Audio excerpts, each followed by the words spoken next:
Hello, everybody. We are back. The goatee is on its way back. It's not quite there yet, but we got this. We got to start.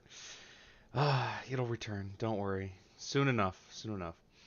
We are armed once more with tea. This is some peach tea. I like this particular blend because they have a lot of peach in it, which I enjoy. I like the taste. I even have my it's a t-shirt ready to go. So we are completely ready to have an awesome day on stream. Hot tea in this weather, yeah, you balance inside and out. It's also been a minute since I've had some hot tea, and I wanted some because this might be a little bit more of a challenging day because as the title says, and as I was mentioning yesterday, we are going to be reading a book called Genderqueer. So now when I say reading a book, you're not going to be it's a it's a picture book. It's not. It's kind of. I don't know if it's considered a graphic novel or a comic, but I don't know where you put that. But we're probably not going to read the whole. We will certainly not be reading the whole thing today, as I understand there are three parts, and I'm not sure how far we're going to get into it. Um, if it becomes clear that it would be a violation of TOS to have it on stream, then we're going to stop. I've already browsed through the first portion. I didn't read any of it. I just glanced through to see if there was going to be any stuff that's like overtly not cool to show on stream. And in my opinion, it is acceptable to show on screen, and we'll see as we get to it. That said, that's why we had this content warning right over here. There will be displays of blood. It is, well, we'll get to it when we get to it as to whether like how graphic that is, and there will be slight nudity. It is my opinion that nudity is not sexual in nature, but there's some nudity, so be aware of that. Same thing, like same reason why we have that in the description, all this stuff. But before we get too far into it, couple of questions. First question: why? Why are we doing this? I was hanging out in another streamer's chat and quite enjoying myself for what it's worth. And one of the things that was coming up was the subject of like indoctrination and force and yada yada, etc. And that conversation got really convoluted, and I can't really speak to.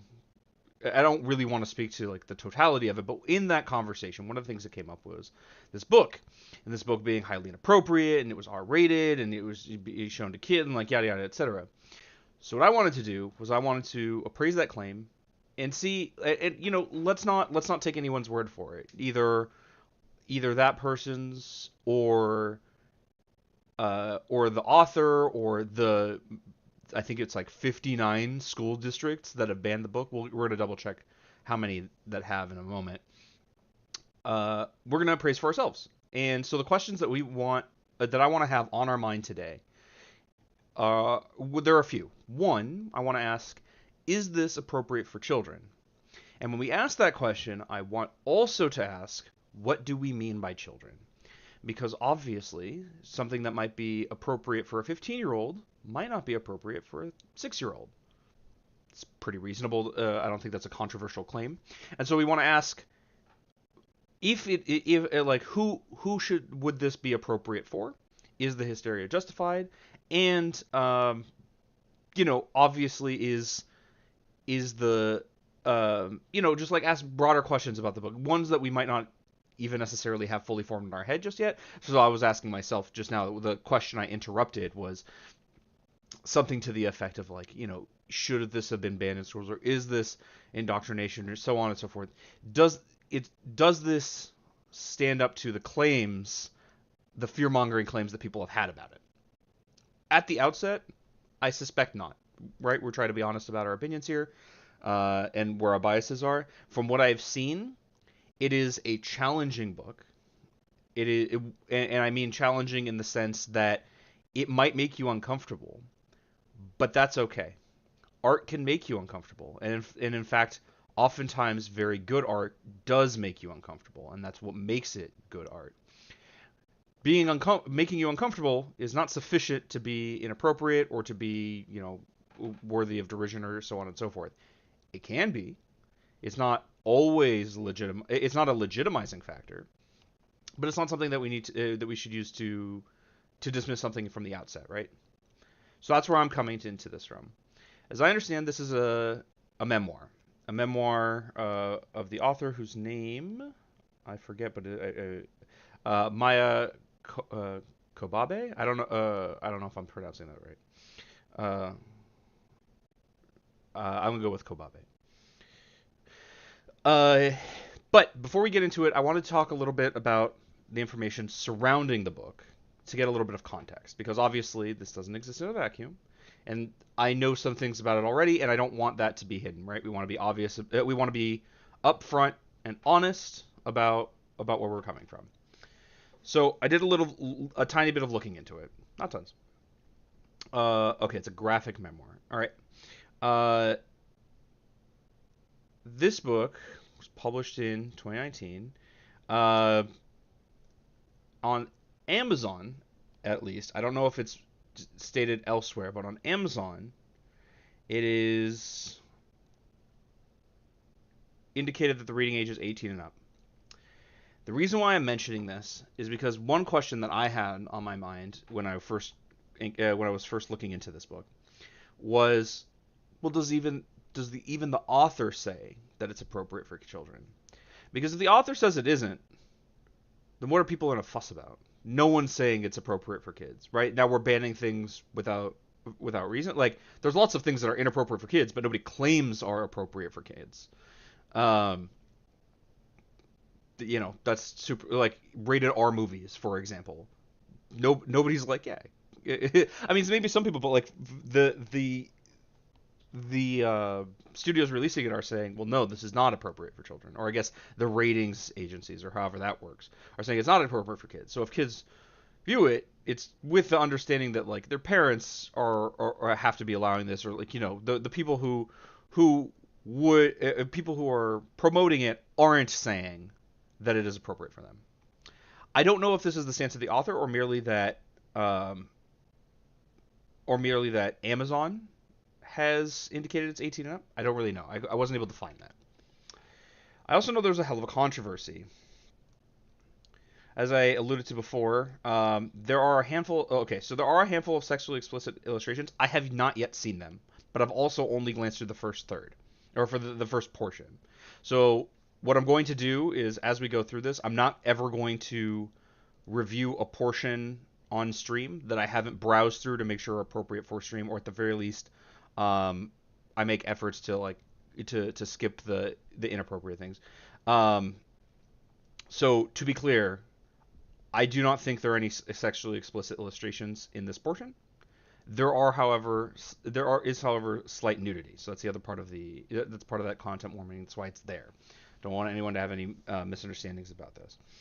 Um, it's important to note, and part of why I mentioned that it was released in 2019 is that this is in the heat of this enormous backlash against LGBTQ people, identities, and in particular, transness, being genderqueer, so on and so forth. I expect a lot of the backlash has nothing to do with the book. I'm guessing most people have not read it or looked at it. That's why I want to do this. I want to be better informed on this, and so we're going to be. But most of this backlash has probably come from people who have no idea what this is. But it says genderqueer, and that's inherently sexual.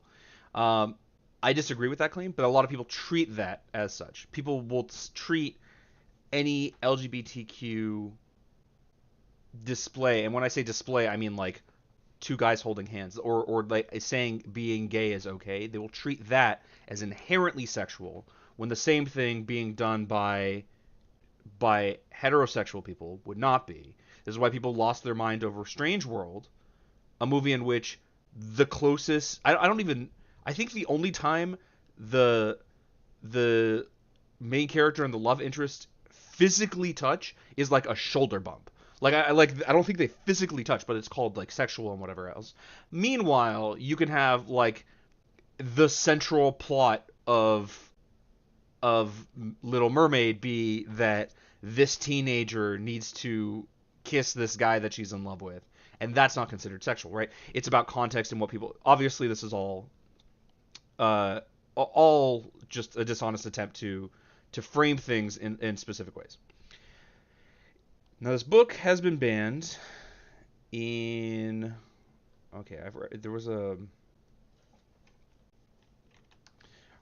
was a 56 school districts, so 13 to go.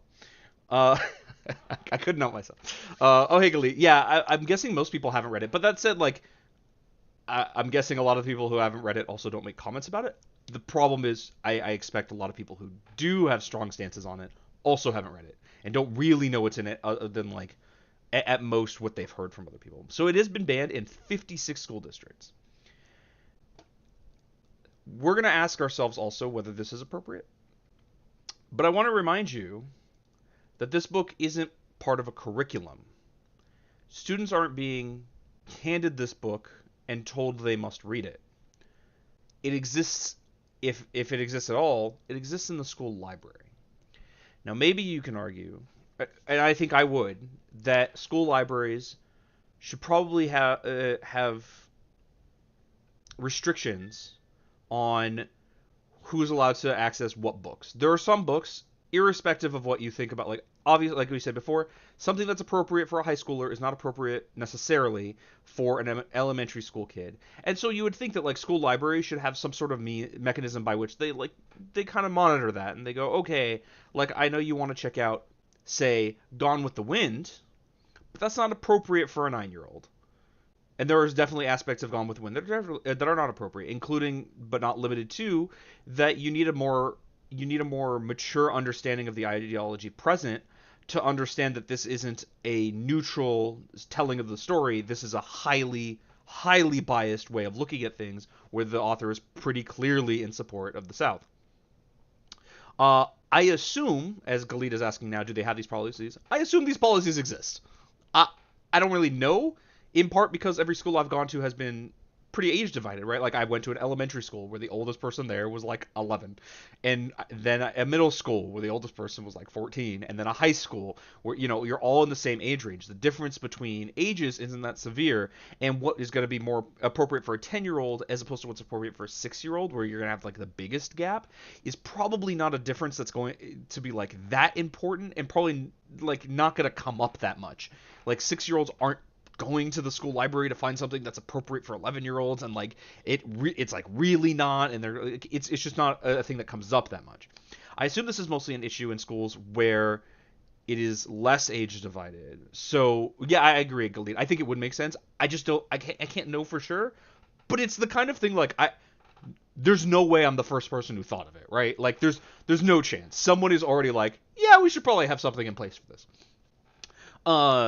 And this would mostly come up in schools where there is less of a divide. So a K through 12 school, or maybe a school that's just really small, and so like, you know, they have like maybe a town that's small enough where instead of an elementary, a middle, and a high school, they have like the primary school which goes to like 7th grade, and then the high school which is 8th grade and up, or whatever else. There are a lot of ways things could be depending on circumstances, but most of the issue only really comes up if there's a big age divide, because if there are some books that we would agree are inappropriate for high school, like we just said, like Gone with the Wind should probably not be in an elementary school library.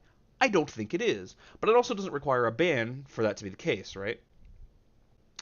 So that's part of that's another thing to keep in mind. That said, this is a banning in school districts. It's not saying it is inappropriate for some children.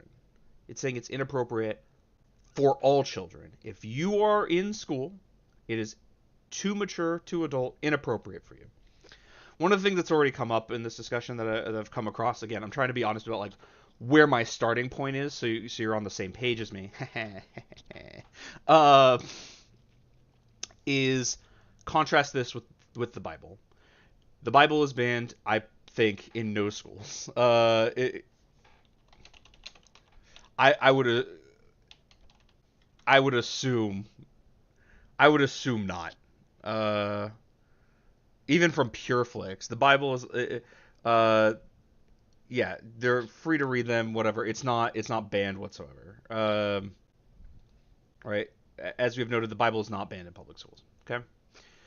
And the Bible contains a lot of really inappropriate stuff for children. There's a lot of murder, rape, incest, things like this. It's all over the place.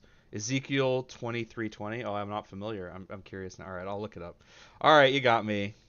You got me. I'll check it. All right, what's Ezekiel 23:20? She lusted. Oh, spelled it wrong. She lusted after her lovers with genitals as large as donkeys and ambitions like those of a horse. Phenomenal, absolutely phenomenal. Personally, no notes, but yeah, like it's a great example, Peachy Keen. Like that's absolutely inappropriate for children of most ages, but at a minimum, before 10, right? Like if you're in elementary school, this is probably inappropriate, and there's a lot more stuff you can go into past that.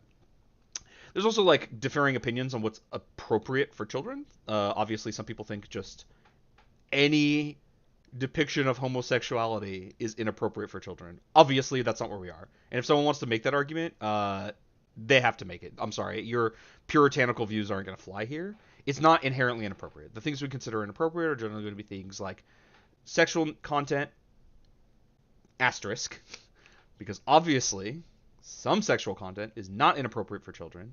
And now, before people start calling me a pedo, sex ed happens in high school, like or middle school and high school, and that is sexual content, right? Now, some people think that that's ridiculous, but obviously, the data bears out. It's a very good idea to have sexual education for children at varying levels based on, if you start young and just like, here's your no-no zone, like people can't touch you there. Okay, cool. That's sexual education without being sexual content. Sure. But in middle school and high school, like you need to start knowing these things at a minimum when it comes to puberty and the effects of puberty, which will actually come up in this book, as I've already seen. So of course we're gonna ask, who do we mention children? Who is it inappropriate for? And like obviously not everything that's inappropriate is banned. A lot of this is political in nature. So we want to understand that going into it. That said, I think we have enough context. Do we have any? I guess I'll ask the class. Do we have any other questions before we get into it? See if my tea is cool enough to drink now. But as I say, and we're going to take as long as we need to take on this. I don't know how long this is going to be. We might not get through this portion today. I'm not sure how long, because we're probably going to want to stop and comment and discuss stuff, and that's super okay. So we take as long as we take, and if this goes on, a week, 2 weeks, I doubt it. So be it, and if we find definitive answers to our questions, then we also don't need to proceed. If we find material that is clearly, unambiguously inappropriate for anyone under the age of 18, we've answered our question and we can move on. I don't know if that's the case. It is certainly not the case in this first section, so we have to find out what else is in here. Okay? Or at the very least, the images are certainly not inappropriate. Maybe the discussion is too mature. No questions right now. I don't know about this topic, so I'll mostly listen. Well, that's the thing. I don't know very much either, right? We're all learning together. This is a learning experience. I wanted to know more about this book, understand where people are coming from, but I also wanted to be able to discuss it in context where I might be in disagreement with someone, but know what I'm talking about. Because when this came up, I didn't really have I'm like I don't know anything about this book, so I can't speak to it. Well, now I will, and now if it does come up, now we'll understand like what we can say about this. All right, Genderqueer, a memoir by Maya Kobabe. I don't know if I'm pronouncing that right. I hope I am. I think she also illustrated it. All right, unpacking the trunk, yada yada. Do you have everything? I think so. Be smart, safe and happy. Oh, what a great sentiment. Text me every day. I will. All right, so looks like a kid's going off to either school or camp or something. In 2023, when I was 24, I headed to San Francisco to begin my master's degree in comics. I spent the last several months assuring people that, yes, an MFA in comics is a real thing. I didn't know that either. Neat. I guess that makes sense, right? Like, it is, like, it's a practiced art form, just like there can be an MFA in animation or sculpture or whatever. I assume there's an MFA in sculpture. It makes sense, I guess. I entered grad school with a fiction project, no interest in memoir. California College of the Arts Writers Studio. However, one of my first classes was autobiography taught by Mari Naomi. A good way to get started is by listening to your biggest secrets. At least one of them should suggest a story. Nope. I thought, no one gets my secrets. They're mine. That's right. They got they belong to you. All right. You want them? You can't have them. I struggled in this class. Try writing down some of the things you consider demons. Okay. Girly clothes, getting my period, swimming, bathing suits, boobs. All of these are about gender. So, as we were already noticing, and based on him, this person presents very masculine, but it was probably assigned female at birth. Already and the title is genderqueer. We're probably dealing with some transes, but we should remain open of we're not really sure about what gender and what their view of gender is. We're going to learn in this book, right? I did write a short comic about one of my demons in that class, but I was so embarrassed by it that I taped pieces of paper over those 2 pages of my sketchbook. Yeah, and this can be really hard for people. I know ContraPoints has gone through and deleted a lot of her older videos and says it's really difficult for her to look at them now because just looking at it riles feelings of dysphoria in her. That's what she said. I know this can be very, very difficult for people. All right, got the paper here. Rip, genderqueer. It's like the origin story of this book we're reading. That's kind of cool. Genderqueer, a memoir. In October 1992, my family moved into one of 2 houses in a 120-acre property in Northern California with no electricity and no flush toilets. Oh, that's wild. I was 3.5 years old, and my sister was 1. Oh, this person's about the same age. I was gonna say about the same age as I am, but I don't. I was never born. I simply existed for all time. I slipped. That's my bad. No, clip that. Clip that. Everyone, just remove that from your memory. That didn't happen. Yes, thank you, Peachy. I am in fact eternal. Our neighbors had 3 kids: Rebecca, age 12; Bronwyn, age 9; Gallon, also age 3. Perhaps my earliest gender-related memory. Maya, can we borrow one of your dresses? Sure. Giggle. Meet our new sister, Galena. Is it Galena? Oh, okay. So it's Gallon, but they're okay. Dressing up as a girl, yada yada. Okay. The property was powered by a mix of solar, hydroelectric, and generators. We had a bathtub, but no shower. We filled our outdoor washing machine with the garden hose. Oh wow, this is. I didn't know. All right. I'm too urban. So we're about to encounter our first instance of nudity.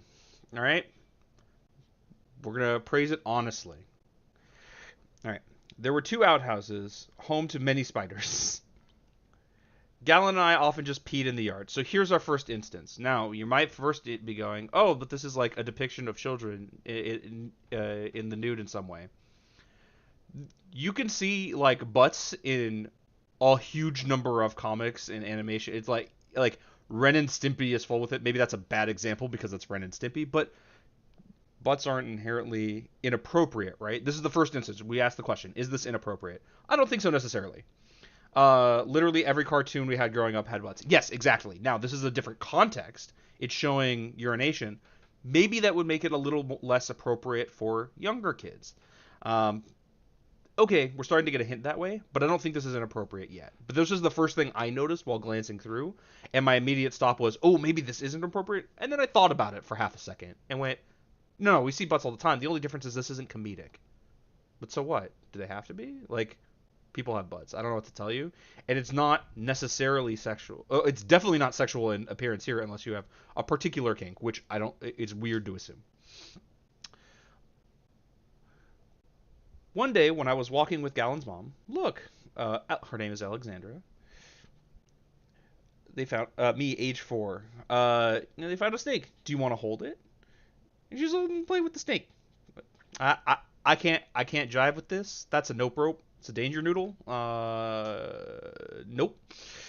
It's probably fine. A lot of snakes are just completely harmless and just going about their stuff. But still, danger noodle. For many birthdays after I requested snake-themed gifts. Oh, she likes snakes. Cool.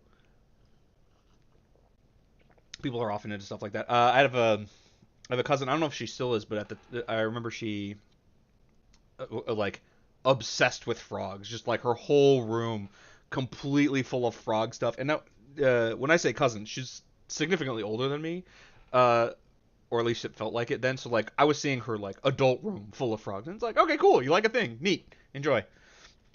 All right, clothes, toys, books. My parents made sure I can identify which snakes were safe to befriend and which ones were not. Yeah, it's fair. You know what? Fair. It's super reasonable. Uh, when I was 6, we rented a new house at the end of a mile-long driveway surrounded by cow pastures. Very rural area, it seems like. One time, I caught a big gopher snake more than 3 feet long. Holding it carefully, I ran to show my sister. Suddenly, I saw a second one.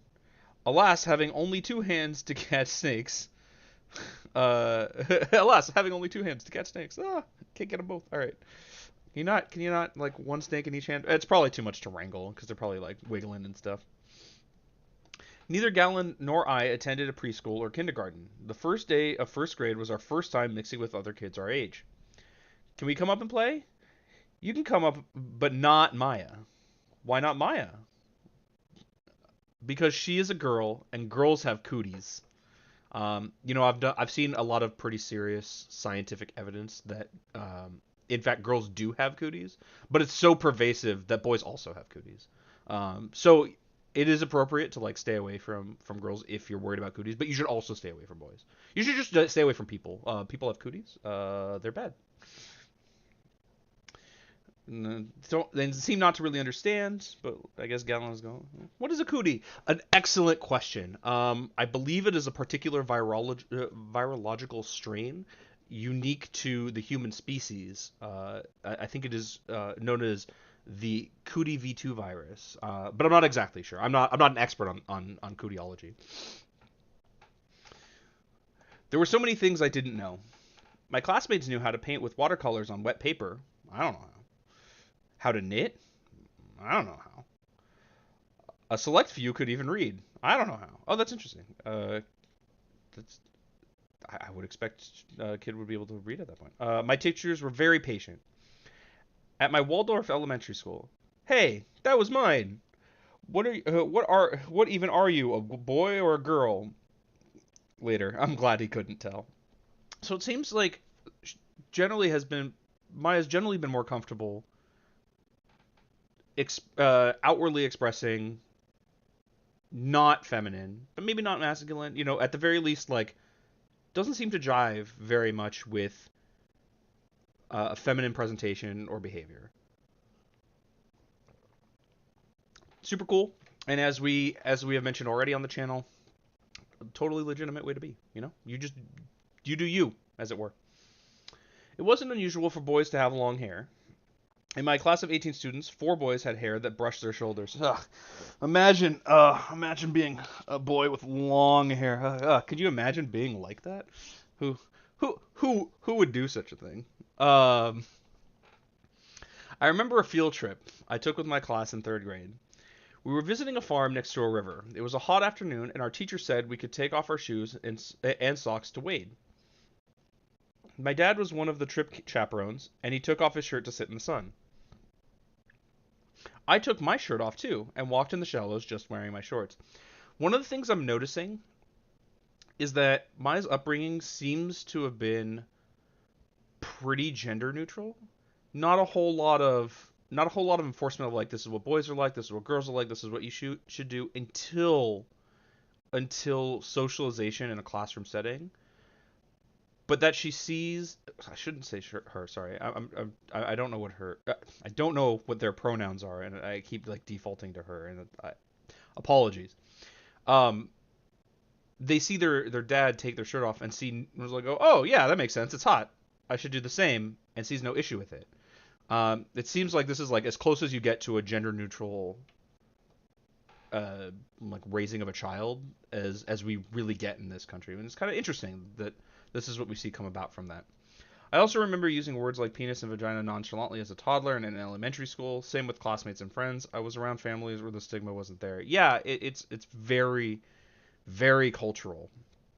But people act as though it's objective so they can have a firm stance about like, no, it's clear, like I can't possibly be wrong. It's objectively inappropriate or whatever. It's very cultural, and what we think is appropriate changes and ought to change. There are some things that we consider inappropriate for kids now uh, that I think isn't, and some things that we consider appropriate that I think shouldn't be. One of the things that people often note is that if you if you have a movie where they say fuck once, PG-13. They say it twice, rated R. But the PG-13 movie can have like all sorts of violence as long as you don't show blood. That seems kind of weird to me. I feel like the language is way less of a problem than like the glorification of violence that can often have. Like, oh, it's so cool, isn't violence great or whatever. I don't know if that's appropriate, but culturally, it seems that we think it is. These things change, and they ought to change, and we need to evaluate what things should be, not just what things are. Some of my classmates notice. Look, Maya took her shirt off like a boy. What? Ha ha ha! Everyone's laughing. My teacher intervened. Maya dear, you should put your shirt back on. Why? You need to. Come put it back on now. Part of the confusion that's happening here, or part of the difficulty that's happening here, is that the reason the teacher wants Maya to put the shirt back on is sexual in nature. It's the idea that like, well, women should cover their breasts. The thing is, children don't really have those, and the sexualization of feminine chests is also not objective. It's a cultural thing. In some cultures, they don't care any differently. It's not necessarily sexual, but in our culture, we consider the feminine chest or women's chests a sexual organ like we do with genitalia, even though they're not really, right? Even in all girl settings as a kid, we talked about farts, poop, butts, and peeing. Sorry to dispel the myth. Wow, I can't believe you've done this to me. No, I'm just kidding. But yeah, part of the difficulty is like that's why the teacher objects. But she has this aversion to like, well, kids shouldn't know about sexual education or whatever, and this is why there's a confusion. Even if you agree with the standard here, and that's why she can't explain herself, right? You just need to. And she probably couldn't justify why that standard exists, even with an understanding, even with a sexual education understanding on Maya's part. But we see a lot of that cultural stuff come to a head in just this one speech bubble, right? I walked back to put my shirt on again, but I didn't feel like I had done anything wrong. Yeah, I mean, that makes sense, right? It was everyone else being silly, not me. Neither of my parents were interested in forcing gender roles. Hey, it's kind of what we were saying. Weaver, sewer, knitter, broom maker, preschool, and handwork teacher. Has never, to my knowledge, worn makeup. Very athletic, loves hiking, swimming, used to run and row. Vegetarian, gardener with a green thumb. Degree in botany, loves camping. My mom. Degree in physics, Waldorf elementary school teacher, has had long hair since before I was born. Loves singing, playing bass and flute. Was a Boy Scout and a backpacker. Rock collector, bead maker and jewelry maker. Woodworker, mechanic. Also vegetarian. My dad. Uh, yeah, I get that Amazon game. Either on themselves or me. I wonder if some of the versions of this book is like, she had hippie, free-loving leftist parents who didn't properly enforce gender, and that's why she has this problem, and yet and like that's causing the transness or whatever. Or maybe they just were like, hey man, be who you are, and don't let society's expectations force you to be someone else. Is that bad? I don't think so. In 5th grade, I went to a birthday party at a friend's house with a hot tub. This was the last year during which I would voluntarily wear a swimsuit around peers. The most feminine and most confident girl at the party raised her leg out of the water. Droplets rolled off her skin. I raised my leg out of the water in imitation of her. Instead of rolling smoothly away, the water beaded in my growing leg hair. I was grumpy and embarrassed to encounter yet another thing I was apparently supposed to know, but didn't. Yeah, there's a lot of these expectations that are completely unspoken. This is part of why when we have these, when we review trans debates, there's a difficulty of explaining like what it is to be a man or to be a woman. A lot of these things are unspoken, and to try to categorize and define all of it, especially with the myriad ways that they can be, it's a laughable effort. I'm sure there are countless dusty tomes attempting to do so and failing. Very good tea. Quite enjoying it. Everyone around me, especially girls, seemed to have access to information I lacked. Which is funny because I got made up for shaving my legs. Oh, is that really? I didn't know that was. Yeah, I don't know. That's the thing. Like the expectations are all over the place, and you're just supposed to know them. Usually, you pick these up through socialization and like um, in the same way I was discussing like how we know what a woman is usually just through like being in the culture enough you get the sense of it. It's a concept in your head that's ill defined, but you have a sense. In the same way, the expectations work, and they're not necessarily the same across time and space.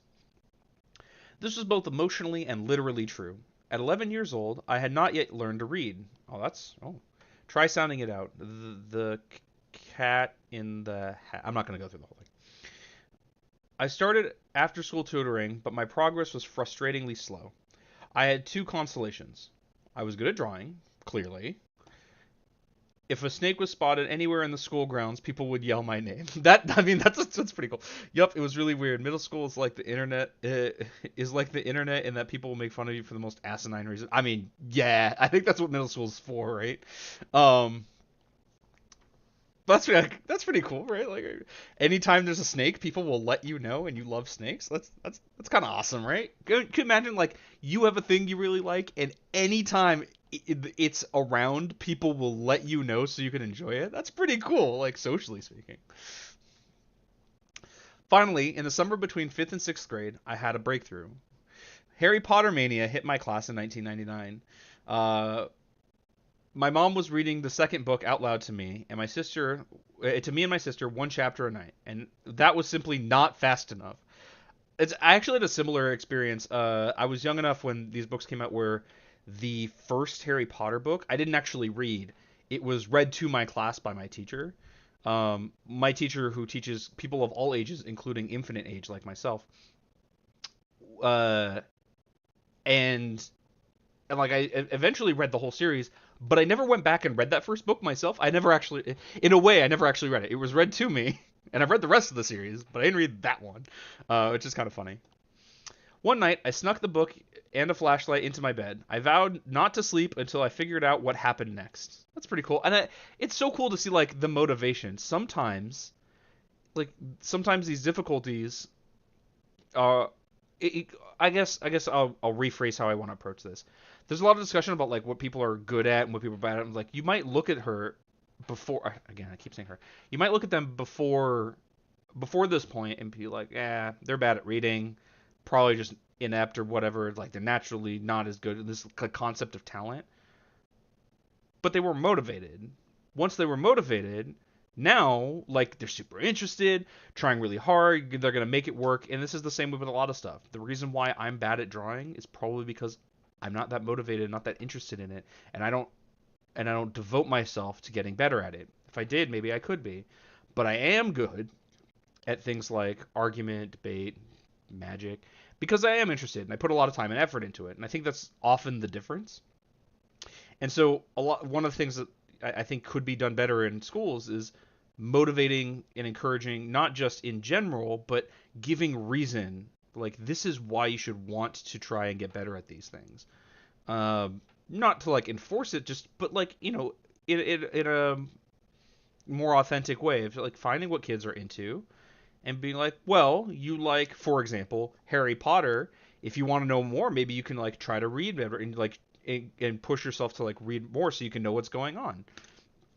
It's a very natural form of encouragement and motivation, and we can like here's anecdotal evidence, but still evidence that it can be very effective, including how to work out safely, the importance of literature. Yeah, yeah, of course. All right. By morning, something magical had happened. I had become a reader. Yeah, it can sometimes be that easy. Yeah. Struggled with it a ton before, and now overnight, literally overnight, uh, super dedicated to it, loves doing it, tries to get better. A much less welcome change was just around the corner. Content warning number 2. I know what's coming up here, and so I'm gonna let you all know. We're about to see a semi-graphic depictions of menstruation. we're going to evaluate as to whether they're appropriate for children, but I want to let you know ahead of time. We're gonna see a decent amount of blood, not like through violence, but in the context of menstruation. Okay. Okay. Now that we're on the same page, content warning, still right over. It's like right over there, right there. Um, we've already seen some of the slight nudity. There will be a little bit more, not a lot. But now we're gonna get to the blood part. So content warning. There you go. My stomach hurts. I feel awful. What's happening? Oh no. I see a little spotting. So far, definitely not inappropriate. I know there's more, so we're gonna get to it. My favorite fictional character at this time was. Oh, I guess it's further.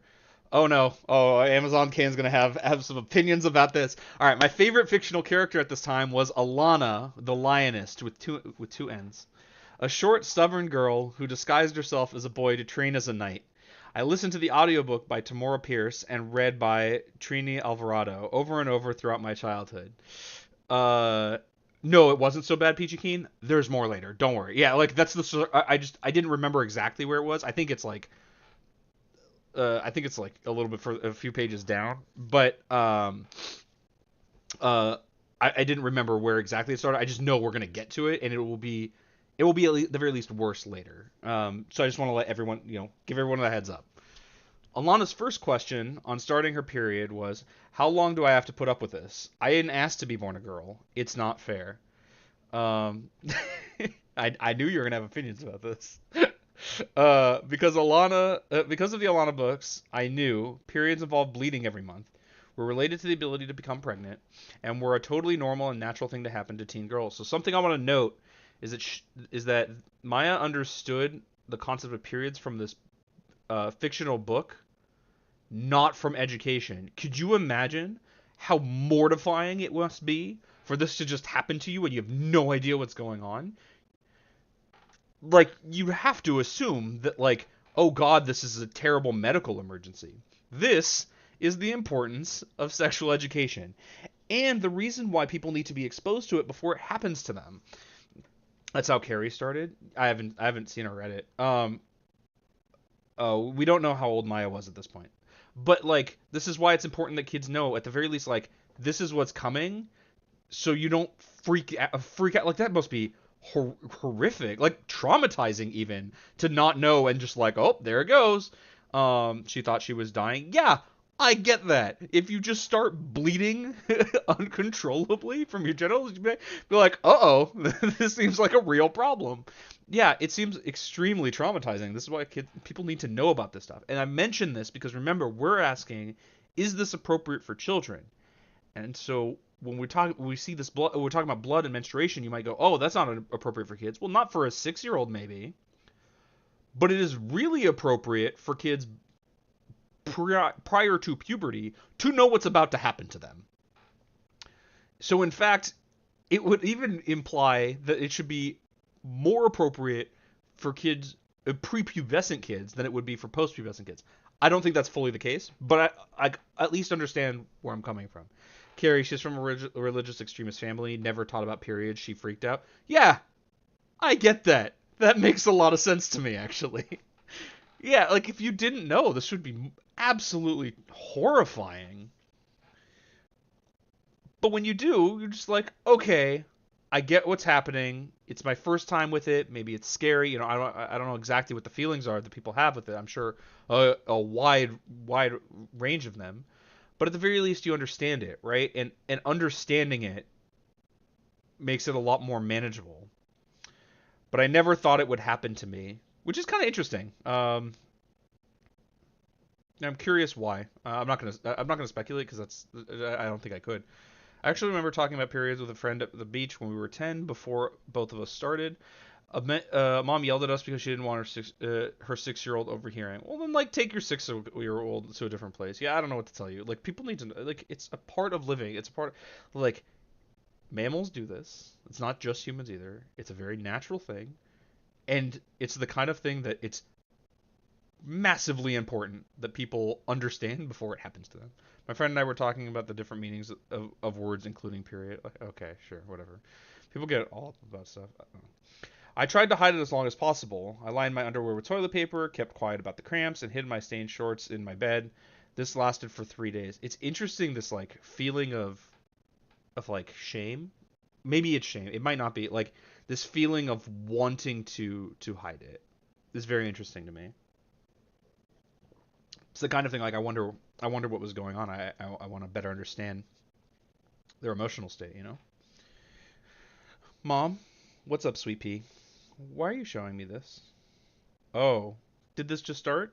A few days ago. So now we're seeing the stained shorts, but only like by implication that's what we're talking about. Not even seeing the blood, but don't worry, there'll be more later. I guess don't worry, it's probably not the way to put it, but yeah. Oh, did this just start? A few days. Notice her mom's like their mom's being like pretty comforting about it. Like I don't know, she's seems like she's being pretty cool about it. The next day, we love you so much. We have something we were planning to give you when you turn 12, but this seems like like a better time. Okay, she's not yet 12.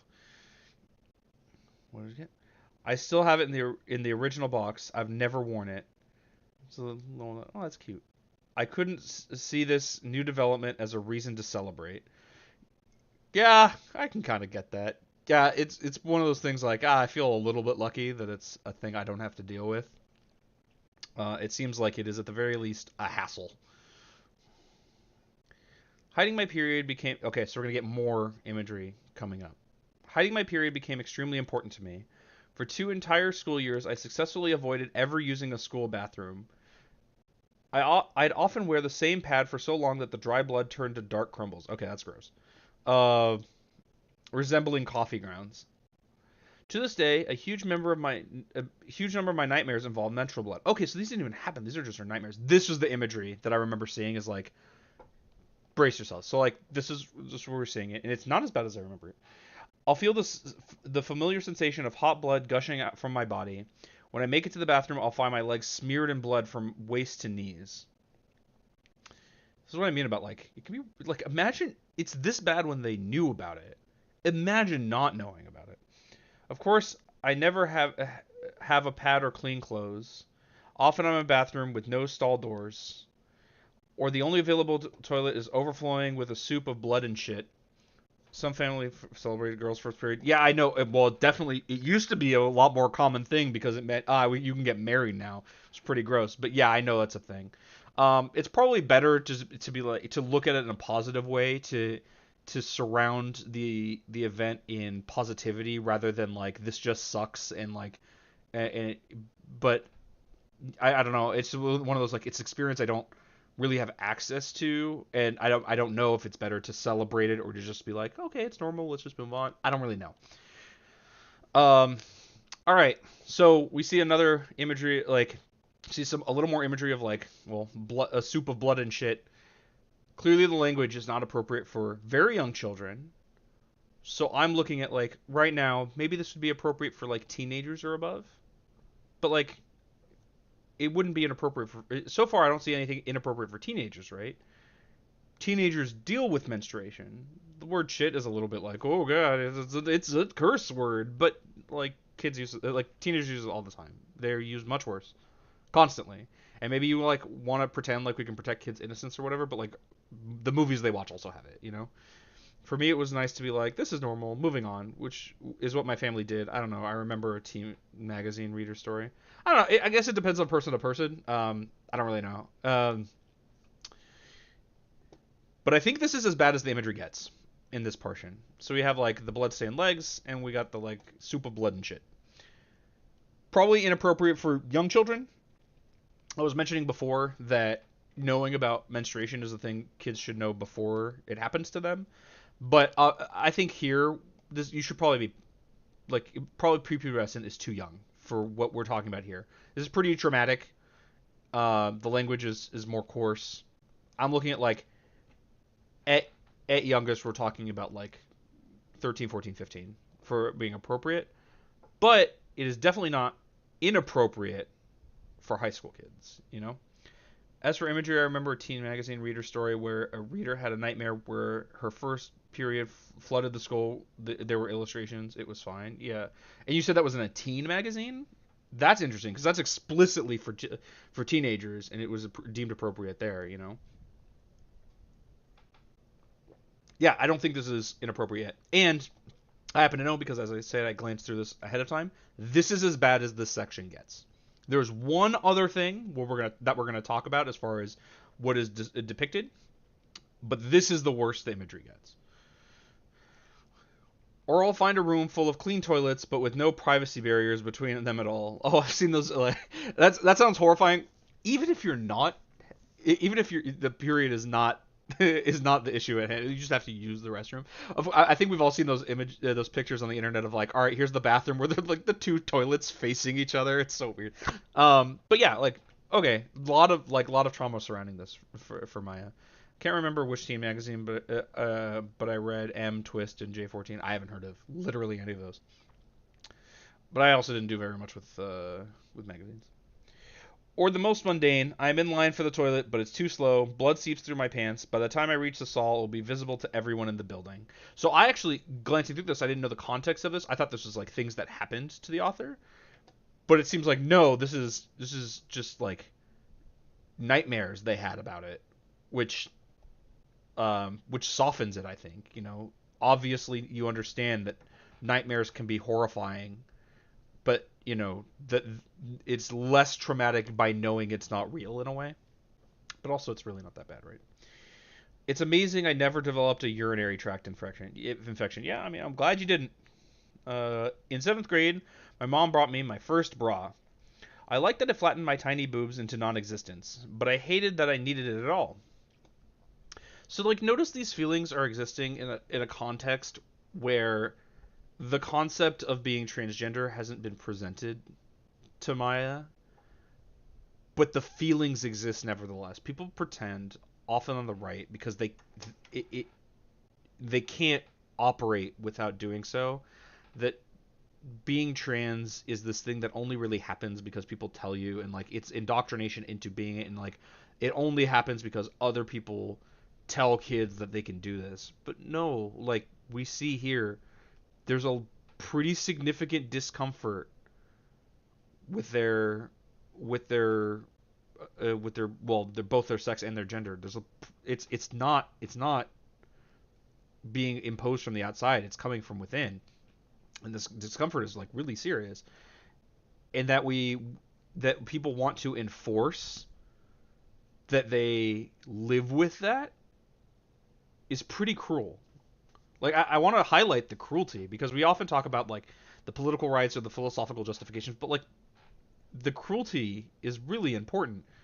We're talking about the well-being of people here, and the anti-trans hysteria and insistence on gender or sexual essentialism or biological essentialism isn't just like an arbitrary decision. It's a cruel one that hurts people, and it's important that we not ignore that. That is a value already. We're barely into like we're approaching halfway of the first third of this book, and we're already seeing the value of stories like this. We can see it very clearly, like how we deal with bullying. Yeah. I'm already seeing reasons why this should be discussed publicly, openly, maybe even in schools. And we have seen the worst that this section gets and haven't really found anything really objectionable. Victims get punished for standing up for themselves and getting angry, but bullies never get held accountable. Yeah, I mean, yeah, it's a problem. Like bullying is an issue. Thankfully, there have been more efforts towards that recently.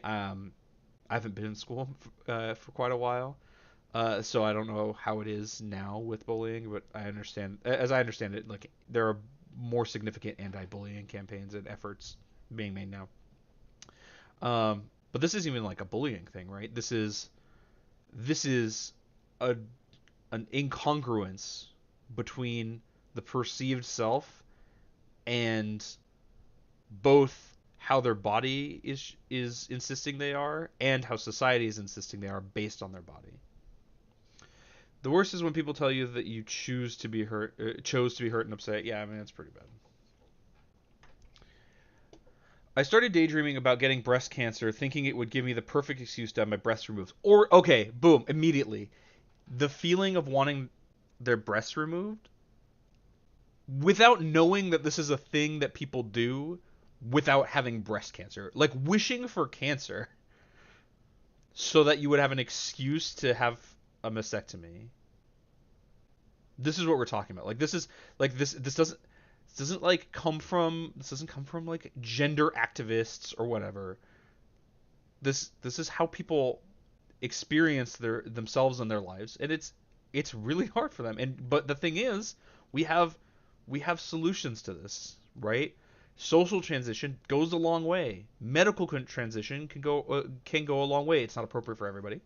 And by not appropriate for everybody, what I mean is that some people don't feel the need to medically transition. Okay, they don't have to, right? Like what we're trying to do is minimize harm, you know?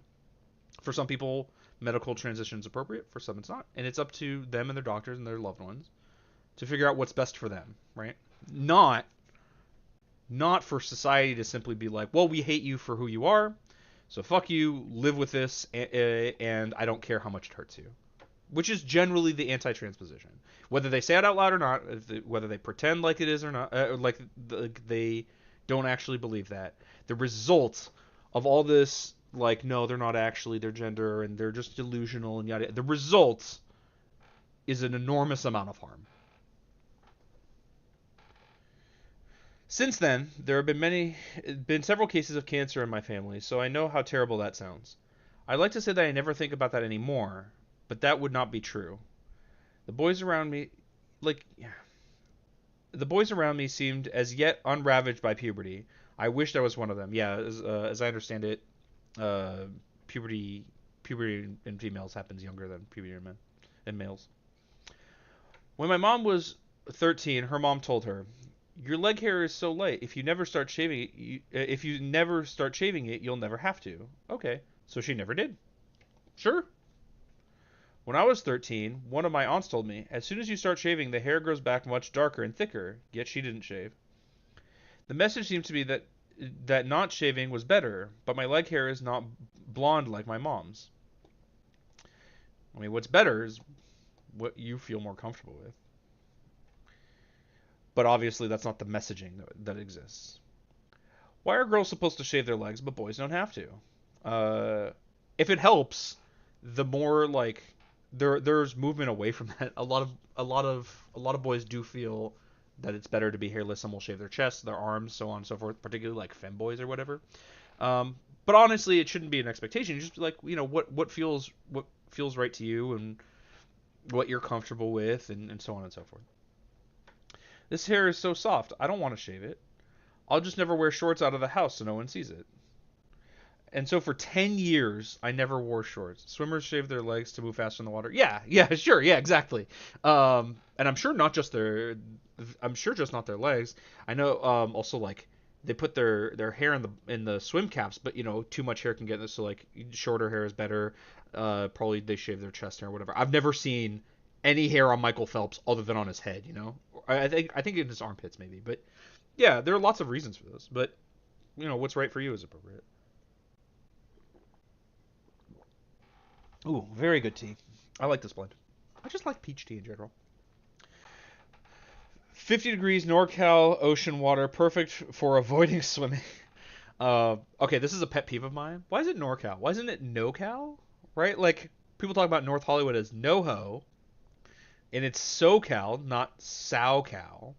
Why do we have this extra letter here and nowhere else? It's just a personal grievance of mine. I don't get it, but such as it is, I guess this is this. We live in a society, truly. Except for junior soccer league, legs safely covered up to the knee. I remember when my mom told me, "For a long time, I'm planning on naming you Robin, whether you were a boy or a girl, or girl or a boy, I guess." I wish I had been named Robin. I wish I had any gender neutral name. Maybe I can change my name to Robin, or Sammy, or Taylor, or Skylar, or Alex, but I couldn't get any of them to stick. Um, by the way, as much as people, like anti-trans people, will be like, "Oh, I shouldn't have to call you whatever. You can't force me to call you whatever." When people change their names for them, unless they're trans, people are cool with it.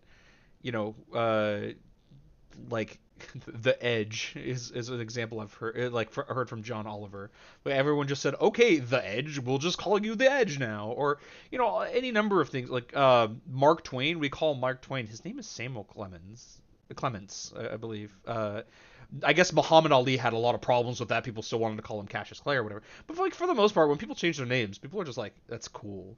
Like when kids go by their middle name or nickname. Yeah, like you could just go by like, shoot, online people like we refer to that by their name. We call Destiny. He has a human name. It's public, so if I said it, it wouldn't be doxing him, but that's not the point, right? Like he has a name, but we call him Destiny. Same thing with like Vosh or a lot of other people, uh and we just have no problem with it. uh Shoot, even sometimes with trans people, because ContraPoints people call, or happy to call ContraPoints. Well, not transphobes. And like Blair White, I don't think Blair is actually her name. Maybe it is. I don't know. But the point is, like, it's only really trans people that have that issue.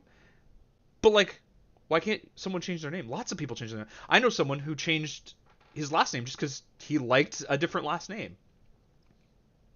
Okay, no one had a problem with it. In fact, most people called him by his new last name because it was super cool. Uh, but like trans people have this issue, or just I guess gender nonconforming. I don't even know if Maya is trans. This is only really an issue with trans people because it's about hate, right? Like it's because they don't want to legitimize in any way this experience, so they want to reject everything about it. But how hard is it? Just be like, hey, and if you didn't quote unquote know better, you would never do this. If I like, oh, I guess there's someone in my chat who does this. I tell you, okay, my channel is Earnest Engagement because my name is Ernest. You tell me, I'm like, hey, I'm Ernest. You're gonna be like, no, you're not. Like, no, not usually. Maybe this is a bad example because there is that one guy in my comments who's convinced beyond reason that I'm lying about my name. But like, someone comes up to you, like, good example. We were watching Modern Day Debate yesterday. The moderator, James, my name is James. No one's like, but is it though? What's your actual name? What parent name? Let me see your birth certificate. Nobody does this, and it'd be pretty weird and rude to do that. But if you like clock them, or they're trans or whatever, then people feel like it's appropriate to start questioning that. Well, no, it's not. Just it's their name. Just be like, yeah, all right, that's your name. Cool. Moving along. My first crush was on my neighbor Gallon. Well, I mean, he seems pretty cool. His sisters thought it was cute when we kissed. Oh, adorable. Do it again. I mean, yeah, I get that. I get feeling like, oh, that's so cute because they're kids or whatever. But be like, do it again feels a little creepy. Is like no keys. It feels a little weird. But obviously, I don't think they meant to. So we did smooch. My second crush was on a tomboy girl in my elementary school class. I asked her, "Can we kiss?" I'd rather not. Okay, look at that. Consent. My third crush was on a cocky boy 3 years older than me. I was so embarrassed around him I could hardly speak. My fourth crush, in 8th grade, was on a girl who had a Lord of the Rings nickname. Is he happy to call me by that? When I was around it was around this time that I kept looking up gay and lesbian in the dictionary. What am I? 1 week before, it seems like maybe we'll get more confirmation, but like at a glance, it seems like Maya might be pansexual. Just like seems pretty disinterested in gender as a concept, which fair, but both internally but of other people doesn't seem to care very much. Doesn't seem to like factor in. All right, all the more power to you. That seems to be the case, but obviously like without understanding, like notice this confusion. Like the confusion isn't coming from, like Ben Shapiro suggests, from people affirming. The confusion is not having the information to understand that there's another category that that you're not aware of.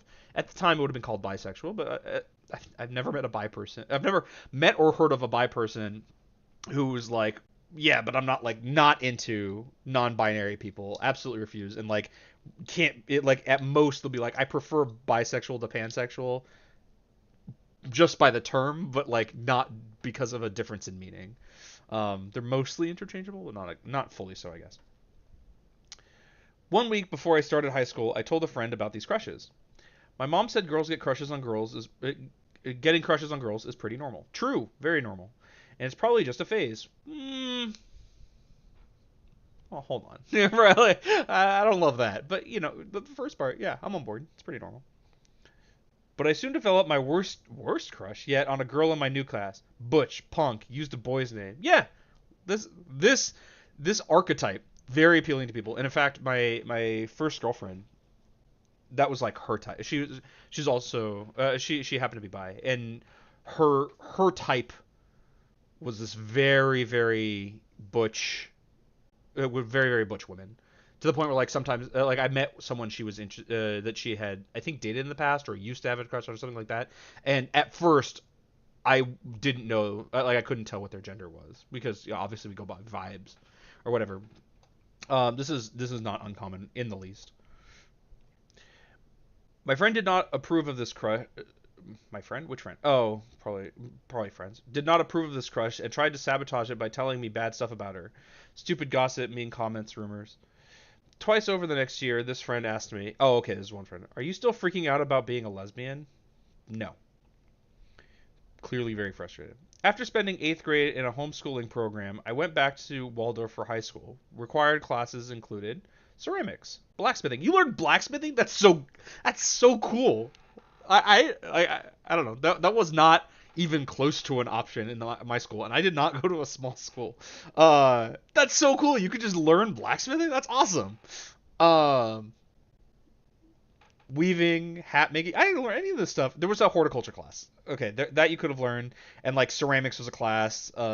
Shoemaking. Yeah, I didn't learn any of this crap. What the hell? That's so cool. A month and a half into my freshman year. All right, we have a visitor. Please welcome David.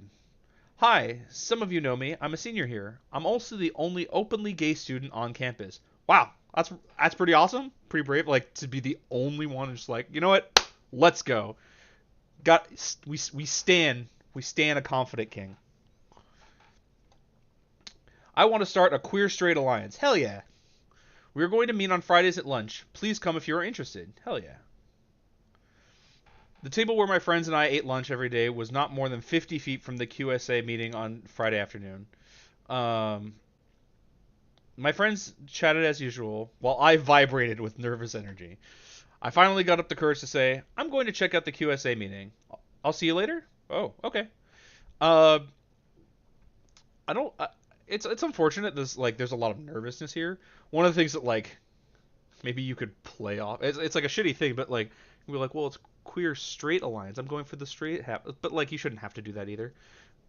Just check it out. What's the harm?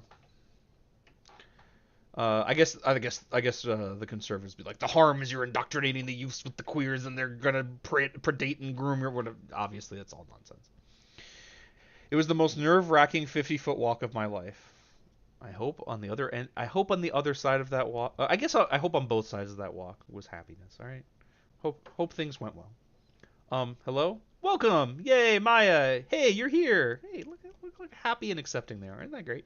I am here. Hell yeah.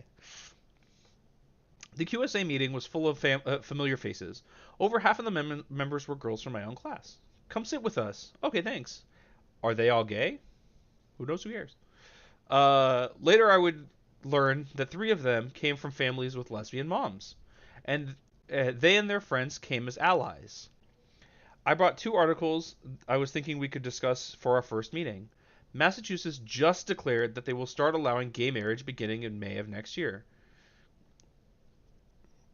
And the Central Park Zoo gave an egg to a pair of gay penguins, and they raised a chick together named Tango.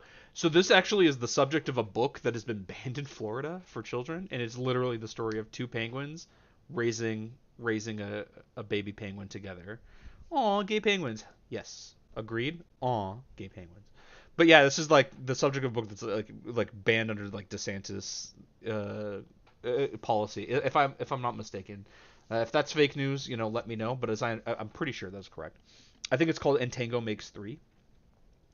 Um, this is the level of like, it's inappropriate to like talk about anything gay with gay, but like obviously, like it's not really like, um, I wasn't actually aware that the penguins were here. I was just under the impression that like they just were so close they never left. Like they just hung out all the time. I don't know if they like did sex things or whatever. I guess why am I splitting hairs on the homosexuality of penguins? Who cares?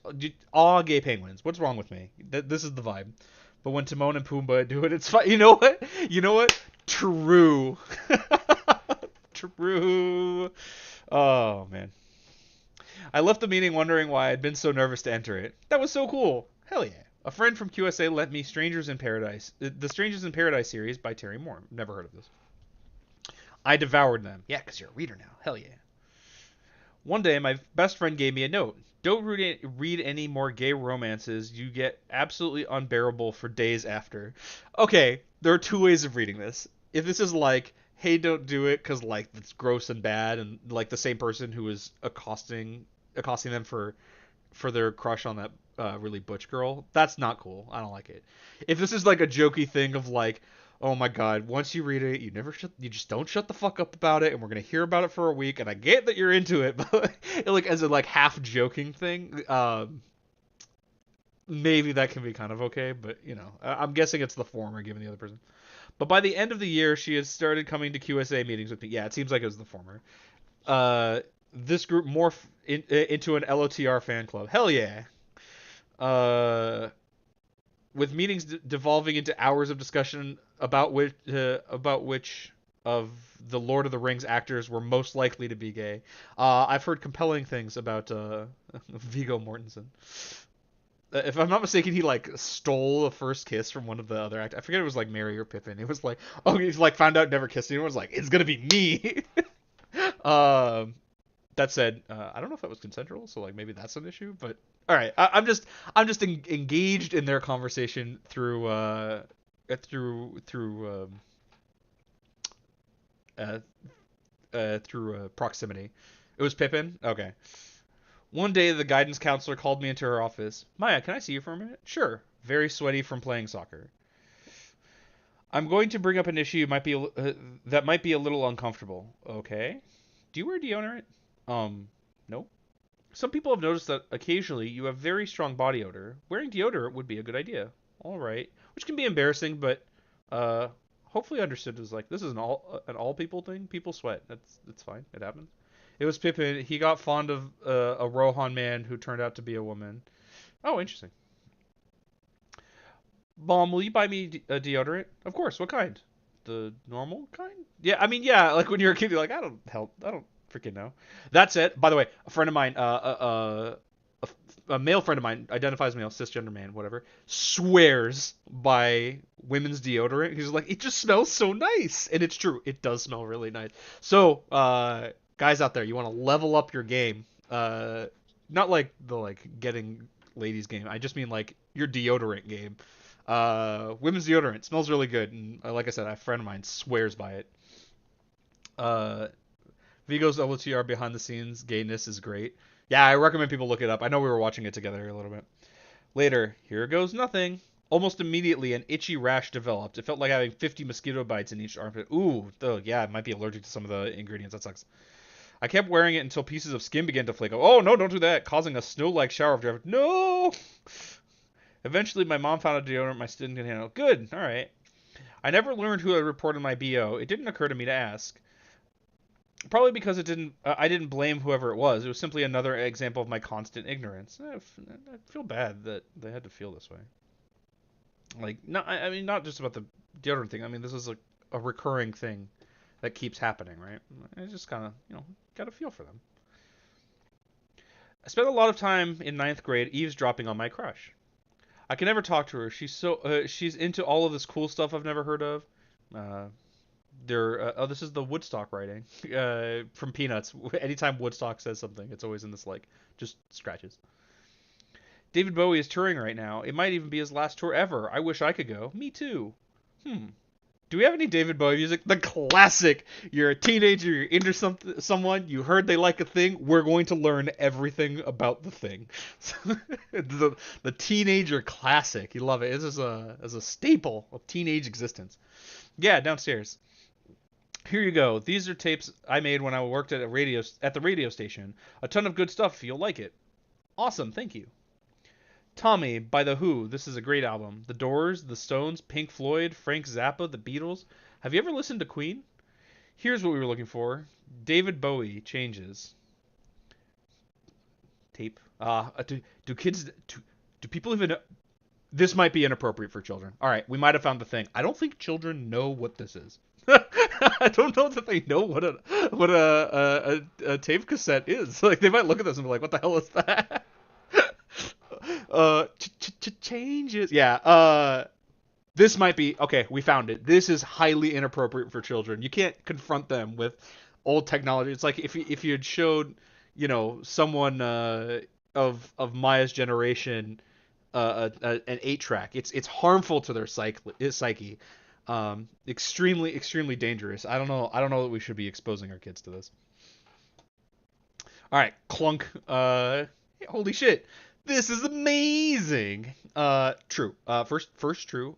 Second, we have another instance of like some slightly foul language. Again, like probably not appropriate for young kids, but like not inappropriate for like teenagers. This is amazing. It was the first time I could ever remember hearing queer references in song lyrics. I'm not familiar enough with Bowie to like know about that. I know it was like, a kind of a legend or whatever, but if I've heard his music, I'm not sure that I did. It's one of those like you hear it and you don't know who it's by just by hearing it kind of thing. I only let myself listen to the tape once through per day. Oh, that's weak. Afraid I would wear it out. Okay, that's fair. But I remember I did the same thing. I had CDs I would like listen to on repeat constantly for like hours and hours and hours. Sometimes due to necessity, but did you watch Labyrinth at least? So funny story about that, Peachy Key. My experience with Labyrinth is kind of funny. The first time I saw it, I was how old was I? Like 6 or 7. I was like early in elementary school. Like before 3rd grade for sure. My like school was like playing it actually I was going to a K through 12 school. And they put it on for like people to watch, for the kids to watch or whatever. And I remember being really freaked the fuck out by it. Like the Goblin King scared me, like the 13-hour clock and the stolen baby and whatever. I just I don't remember very much about that experience of watching it. Like I didn't remember very much of the movie, but I do remember it scaring the life out of me. I had nightmares and stuff. Is that inappropriate for kids? Maybe. It's something like no one would ever be like we should ban Labyrinth in schools, but maybe it is inappropriate for like 6-year-olds. Or maybe I was just a weird 6-year-old. Maybe it's that too. So I like watched it, but I don't remember if I saw it all the way through or what I remembered of it. But then a few years ago, I had talked about this with Amazon K, my girlfriend, who loves the movie, goes does Labyrinth stuff every now and again, and we watched it together, and yeah, we did watch it. We were like sometimes I would like lose focus and pay attention to other stuff because ADD or whatever. But it's a good movie. Yeah. One of the difficulties, of course, is I was watching it now as an adult, which is very different. Right? The audience who it's best for is probably like preteen and young teen kids. It's probably like the best. It's not that I don't get me wrong. I enjoyed the movie, and there's a lot of really cool stuff in there. But obviously, like it just didn't impact me in the same way because I was, I'm millions of years old at this point, billions even, and it just doesn't reach me the same way. But no, I have seen it. It's kind of funny you mention it because it is a kind of a weird like, oh, is this appropriate for? Like I saw it probably too young. And it, like, I'm fine. It didn't scar me or anything. But in the context of reading a book that's allegedly, like, oh, very inappropriate and rated R and, like, oh, God, they should ban it in schools. To be like, yeah, I watched Labyrinth, a movie for kids, and I was like, And, of course, the codpiece. You have to ask, like, was that, is that, But, yeah, that's my experience with it. It got me at 14 when I saw it on TV on the Classic Movie Channel. I didn't notice the famous bulge until I watched it behind the scenes documentary. Yeah, it's one of like kids might notice it because like kids, it's one of those sometimes things appear inappropriate because we have the context to know what's inappropriate about it. But in the same way that like cartoons often have really adult jokes that kids just don't notice.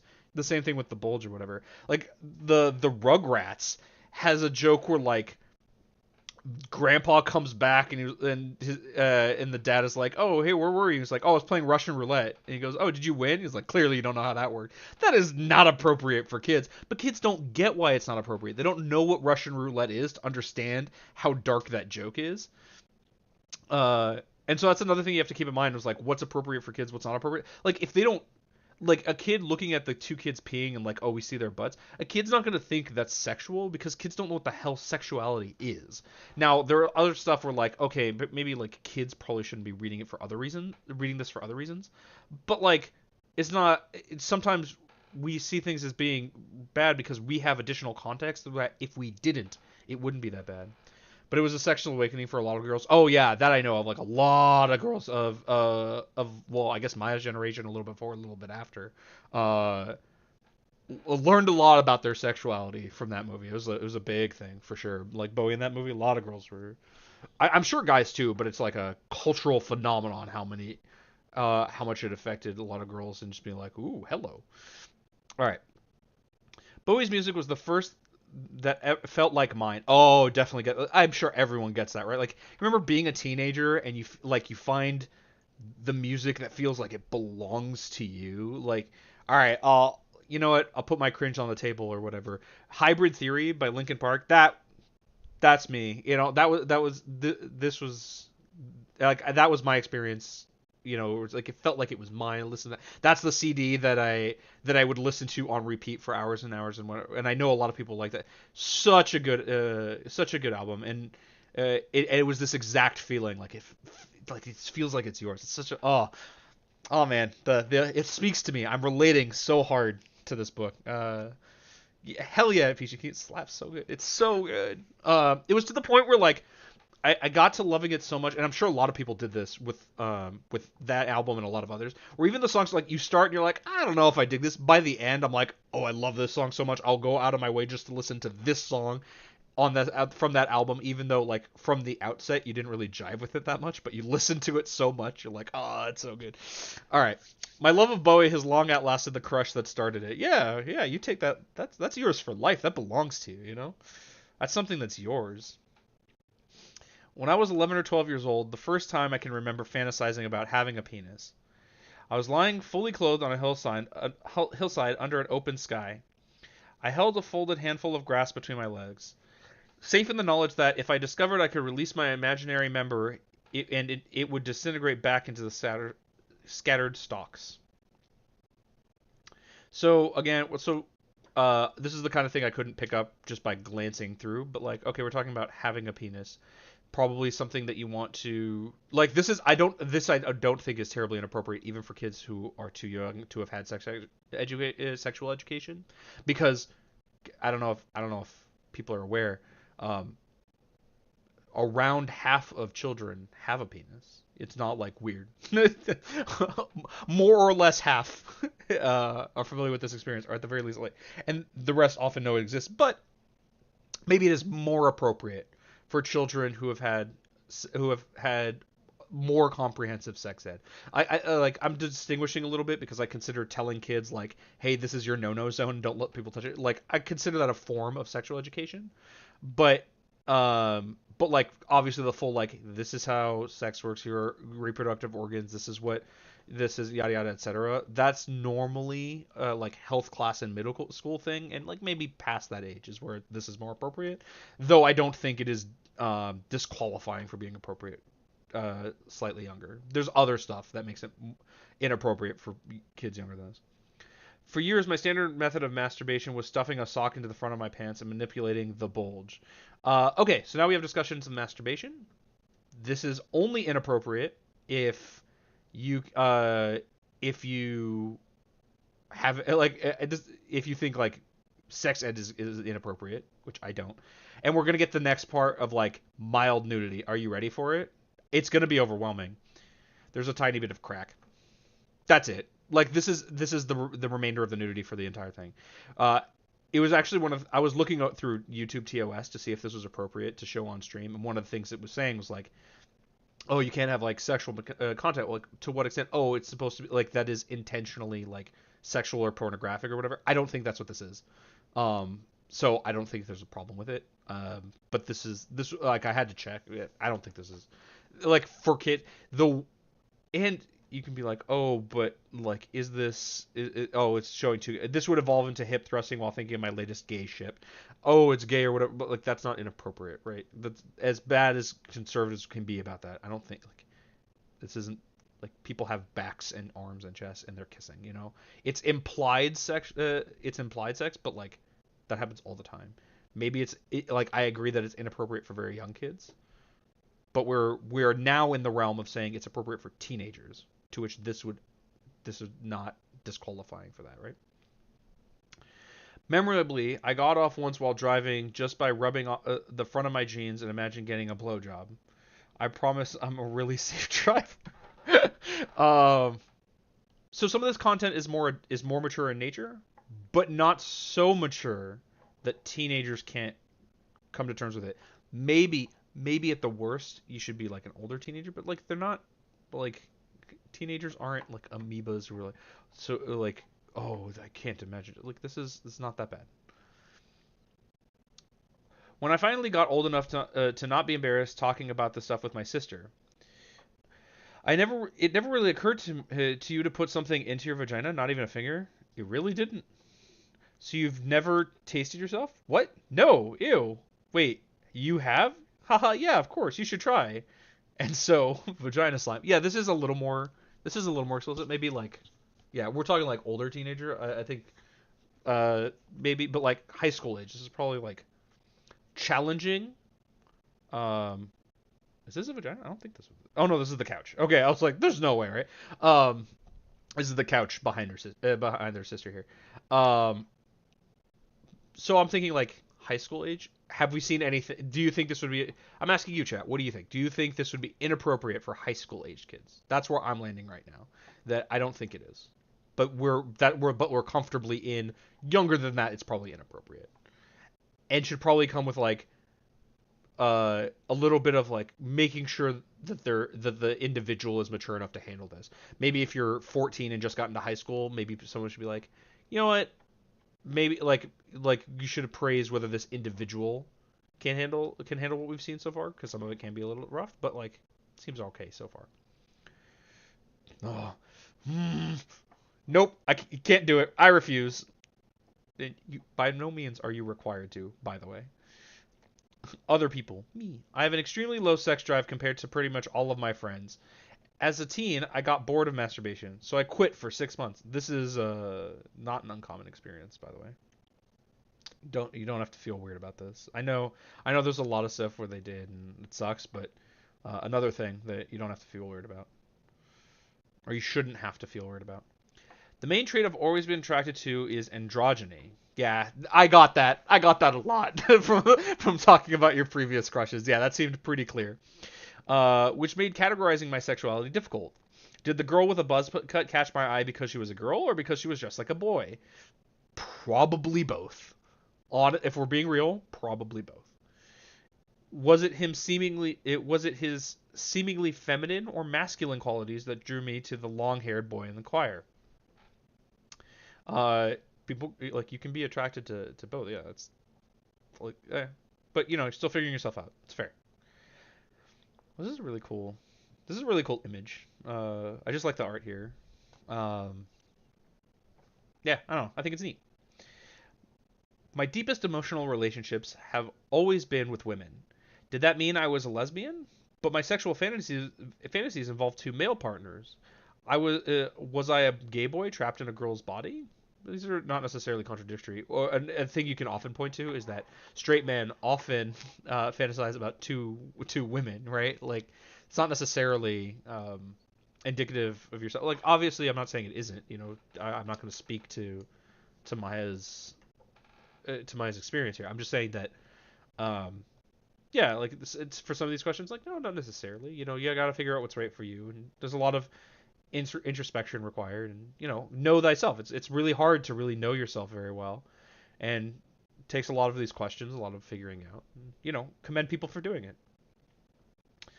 I don't quite agree with the full axiom of like the unexamined life is not worth living. I don't think I go that far, but I think self-examination, self-introspection, examining your life, these are good things. If you can do them honestly and productively.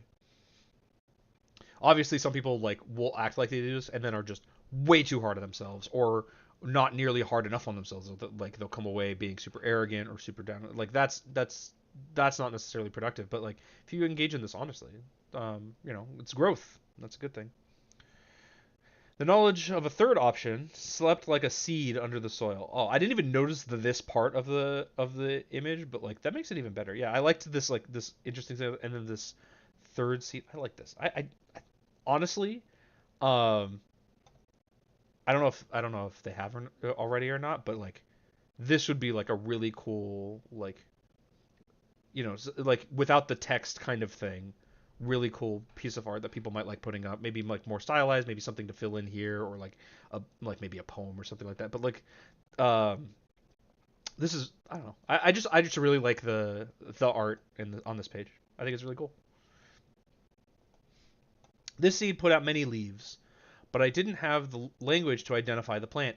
You see here again, the problem isn't the feeling. The difficulty that they're having is not having the knowledge to understand themselves. The incongruence they have with how they are and how they're expected to be, and how the problems they don't know. And this is why it's important for this kind of education to be accessible to people, is so that they can, like, someone like Maya can understand their experience, and not languish and uncertainty and confusion and feeling like they're weird or wrong or different, because they're not.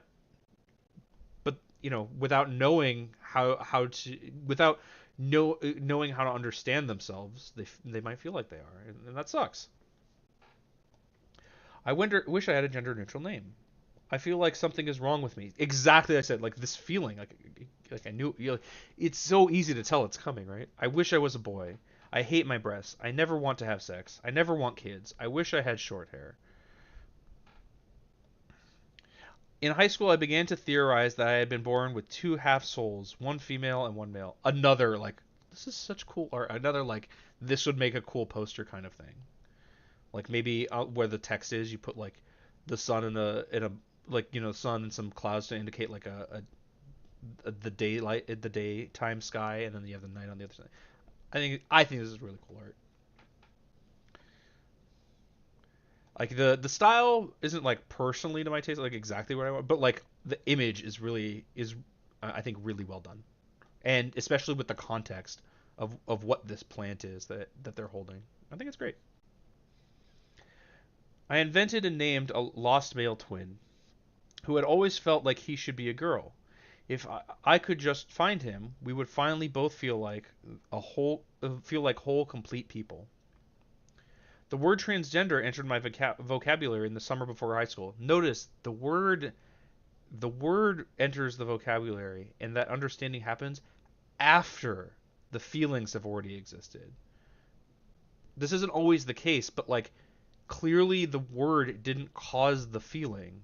It's the feeling needed this word to help understand it. Um, yeah. I noted in a journal entry on June 9th, 2003, that there had been a lot of articles on gay issues in the San Francisco Chronicle, including a profile of a lesbian whose partner was taking testosterone and had switched to male pronouns. Over the next year, I also found articles on transgender magic in my mom's pagan magazines and gender rants in a pile of feminist zines given to me by a friend. But where do I fit into all this? If I was trans, wouldn't I be saying I'm a boy, not I wish I was a boy? Wouldn't I be more sure? And if I am trans, am I a gay boy or a straight boy or a bisexual boy? Except I'm not sure if I even want to have sex. Does that mean I'm asexual? If I'm asexual, does my gender even matter? So I can just be a girl, but I don't feel like a girl. What am I? Yeah, like all of this. It's just like without access to people who can help understand this. Like I think this like so far I think this memoir is I think it's highly valuable to like understand this experience, which to be fair I don't have, but I feel like I understand. Like it all makes sense, even having been on board before. But like all of these thoughts like make sense, and people have probably had these without being trans, right? Like who am I? What am I like? These are questions a lot of everyone probably asked themselves at some point, and some of these specific questions as well. And not having access to people who can help you find those answers, not having access to the basically the wisdom gained by other people in a similar position to you, have had similar experiences, it's really hurting them right now. Or at this point in the story, I should say. Not right now. They seem like they have a better grasp of things at this point. I didn't share these questions, even with my friends from QSA. Instead, I poured my confusion into journal after journal. 14 notebooks, 2001 through 2014. If only I could switch between sexes whenever I wanted, like Ranma from Ranma One Half. It's an anime who I haven't seen, but I've heard of, and a manga as well. Quote from an entry I wrote in 2004 when I was 15. I don't want to be a girl. I don't want to be a boy either. I just want to be myself. Hell yeah, you be you. That's what it should be. This is why this kind of thing. This is why. This is one of the positives I think of gender abolition. You don't have to like if the categories don't fit you. That's okay. Just be yourself, and you don't have to be a certain way. Like you be you, and also why I suspect if like people were left to their own devices, like no concept of gender, we would most people would probably land at what we would now call non-binary. Like some things work for you, some things don't. You're like a little bit in between, a little bit of both, a little bit not any of it, Um, uh, but this sentiment, I think, I think if people were honest with themselves, would probably be maybe not ubiquitous, but probably be very common. At the very least, this last line, I just want to be myself, and like a lot of gender nonconformity, I think comes from that sentiment. And you should just be able to be yourself. I think that's good. Am I being brave? Is this my brave soy speech? You should be yourself. Please hold your applause. After ninth grade, I decided to keep a list of all the books I read over the summer. I included the two books I read for school, Franny and Zoe, Cold Mountain, and all the ones I read just for myself.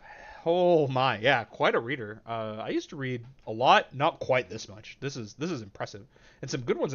American Gods. I haven't read that one, but I've heard it's extremely good. Um,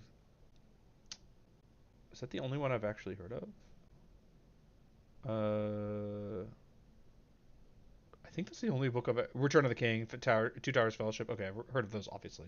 Timequake. I've read Timequake. That's a really cool one. It's a Kurt Vonnegut book. Princess Diaries. But most of these I haven't even heard of, let alone read. By the end of the summer, my list had 68 titles. Nice. Short by one. It's rough. I think I came close. I think I did 50 books in a year once. I think that was my, or maybe I don't think it was in a semester. I think it was like 50 books in a year. Read in 82 days. Oh, you got me hella beat. God, wow. All right, good shit. I have since like stopped reading that much, but when I was in high school in particular, I read a lot. Now to be fair, when I was in high school, books had just been invented, so like it was the hot new thing. Uh, Look, that's a lot of books. Yes, it's a very nice list. But what movies did you see over the summer? Oh, come on. My parents were duly impressed, and my friends rolled their eyes. I was so pleased I decided to maintain the list indefinitely. That's pretty cool. A list of all the books you've ever read? That's actually that seems like a really cool idea. Maybe like cool thing to suggest to a kid. Be like, hey, maybe we should keep like you start keeping track of every book your kids ever read, and then when they're older, you'd be like, oh, hey, if you want to, I have this list. Do you want to like keep doing this going forward? And you'll have a list of every book you've ever read ever. That'd be kind of neat, right? And then if they don't want to, obviously they don't have to, right? I'm not saying to impose this on your kids or whatever. Kind of in a similar way, as weird as it was when it came up, when Brett Kavanaugh was like testifying in front of Congress due to like the allegations, which seemed pretty credible. He was talking about like his dad keeping these calendars and like going over them at the end of like, look at all the stuff we did.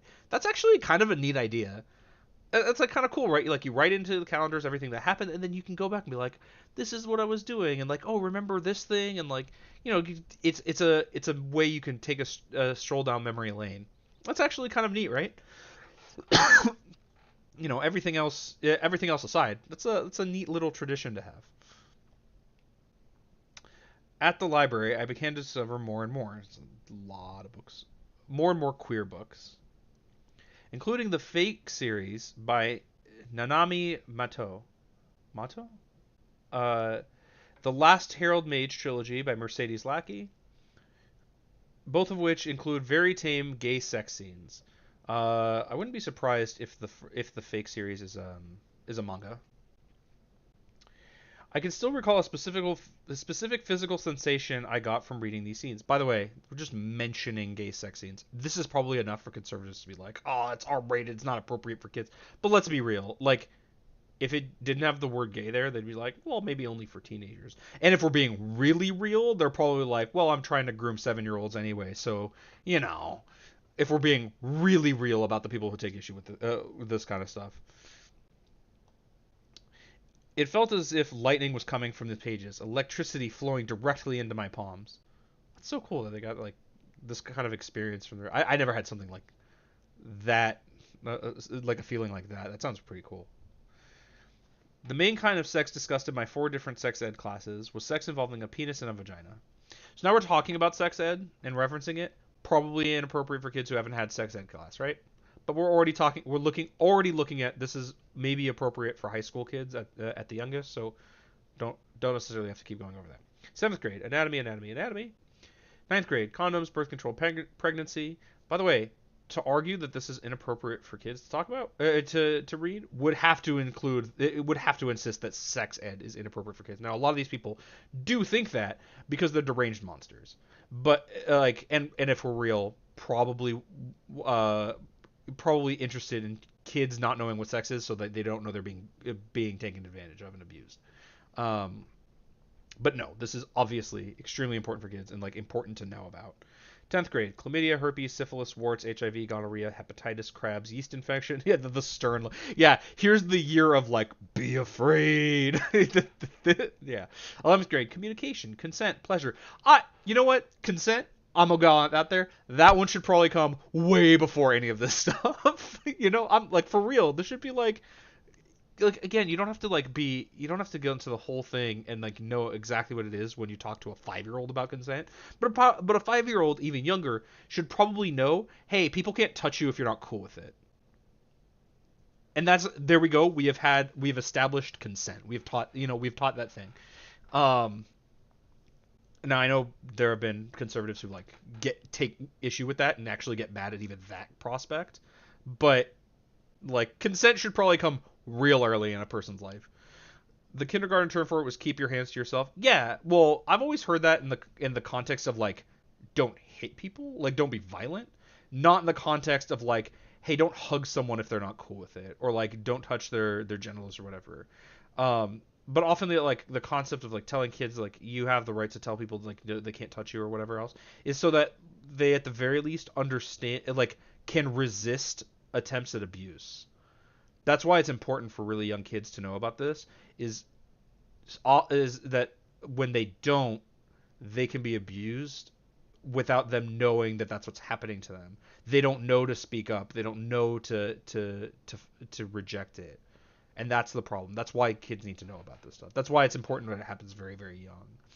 In my experience, it was definitely a don't touch people who don't want to as well. Oh, okay. Maybe, I mean, that's good if that was your experience. Mine wasn't like that. I do remember having the like, all right, this is your no-no zone, and like they can't touch you there or whatever. But and people can't touch you there, and like if a stranger talks to you, like don't talk to them, and like go find an adult or whatever. But that was separate and distinct from the keep your hands to yourself thing. That was always in the context of like hitting. That kind of sex sounded risky and unappealing. During my entire childhood, my mom did all of our family's haircuts. Just trim the ends, please. Aside from the two memorable occasions my sister cut her own hair. Phoebe, no! Age 2. Not again, age 4. uh, friend of mine has a couple of kids, and I should say some friends of mine. They have a couple of kids. There was an instance he had told us where the younger one, the daughter, comes into the room with like holding a pair of scissors, having cut her own hair, like looking very proud of herself. And then the older one is like, "Hey, she has the scissors." It was so funny to me. Of like, all right, the older one was clearly like, "I told you, I didn't not tell you. Remember, I told you, I didn't. Like I did what I was supposed to do." Also, I didn't rat on rat on my sister. Because I told you once you knew. She looked so pleased with herself. It was so cute. I was just reminded. But yeah, kids cut their hair all the time. Like, it's like another like classic of growing up. People do this. Not all kids, but a lot of them. By my 16th birthday, my hair was down to my waist, and I wanted it short for years. But unlike Phoebe, I had a hard time working up the nerve. Well, you can ask your mom, right? Well, maybe obviously, if she was uncomfortable, if they were uncomfortable, maybe not. But at the very least, like shorter, maybe. Hey mom, do you think for my birthday could I get my hair cut at a salon? All right. When the day came, I was so nervous. I had never. So this is funny because also a very different experience to mine. Like my family did. I didn't. My family didn't cut my hair growing up or anything like that. But the hairdresser we would go to was like they had been friends with since before I was born and have known my whole life. So it's also like a very intimate or a very close relationship, like a familial type relationship. But even though it's different than what they're describing, I never had my hair cut professionally before. So what are we doing today? Well, I want to donate most of it. You need at least 10 inches to donate. I know. I want it very short. I'll cut 14 inches to start with. Okay. Snip. Feels so light. What style do you want? Can you make it not too grown up? Yeah, asterisk, not too feminine. Like, kind of boyish. Asterisk, kind of. Yeah, what they mean by this. Can you be more specific? What length? Maybe like around my ears? She gave me a basic A-line bob. I hated it instantly. Not what I wanted. There was a kid who used to hug and kiss me. I didn't feel scared, just annoyed. He always got separated from me. He always got separated from me and held accountable. Th- Thanks, Mrs. R. That guy grew up to be a gay Boy Scout. All right. Thank you so much. Bye. As soon as we got home, Mom, please fix this. This was in Carnegie. Yeah, I figured you had to have been very young for that to make sense. Snip, snip, snip. Is that better? Yes, better. If only I could get rid of my breasts this quickly. Twice over the following summer, I got asked, "Are you Phoebe's older brother?" At restaurants. "What can I get for you today, young man?" And I loved it. I love the vindication because this is like remember we saw like Dr. Bogardus and Sanvi reasoning being like, no, the normal view is that it's a sexual thing. No, the normal view is they look at you and be like, that's a dude like vibe. It's pretty dudeish. You're probably a guy. What's up, dude? That's normally how it goes. It's not people don't do DNA tests and like ask you what gametes you produce before gendering you. They're just like, you look like a guy based on external factors about you, about gendered signifiers, things like your short hair or the way you're dressed or the way you act, not by like we did a DNA test and found you had XX chromosomes, therefore nobody does this. This is just not the normal view. I don't know how this myth was allowed to perpetuate. With puberty, I had developed an intense dislike of being photographed. This faded after I cut my hair. No pictures. I wanted to keep it short, but no longer trusted salons. My sister became my regular hairdresser. Remember how you cut it last time? Of course. Just like that, but shorter. And by the way, if you want short hair, who cares what gender you are? Just have your short hair. It's your hair. do what you like. It's not hurting anybody to have short hair. My sister, circa 2018. Also queer, much more fashionable than me. Loves camping and road trips. Degree in motion graphics. Oh, very artistic family, clearly. Painter, Virgo. Slytherin. Ooh, hold on. Ooh. I looked out so hard in the sibling lottery. Oh, that's sweet. Yeah, that's very nice. She has provided years of moral support during my least favorite kind of shopping. Damn, still there. I guess I like this one best. Okay, but is it already making your ribs hurt? Yes. If you can't breathe properly while wearing it, you're not allowed to buy it. But clearly, like they're trying to find like bras that are too small to like flatten their chest, you know. But yeah, maybe you should. That shouldn't come at the cost of breathing. I guess conservatives would disagree. When I was cast in a minor role in a class play in 10th grade, Phoebe asked me, "Is your character a boy or a girl?" "Neither. I'm just a member of the chorus." "That's good, because you never act like a boy or a girl. I think you're a genderless person." Huh. She knew before I did. Yeah, look, these things come out. Like, some people, yeah, like, notice, this is a very natural feeling of what's coming out. Like, and the concept of being gender neutral or genderless, as it's putting here, is like, comes after the feeling.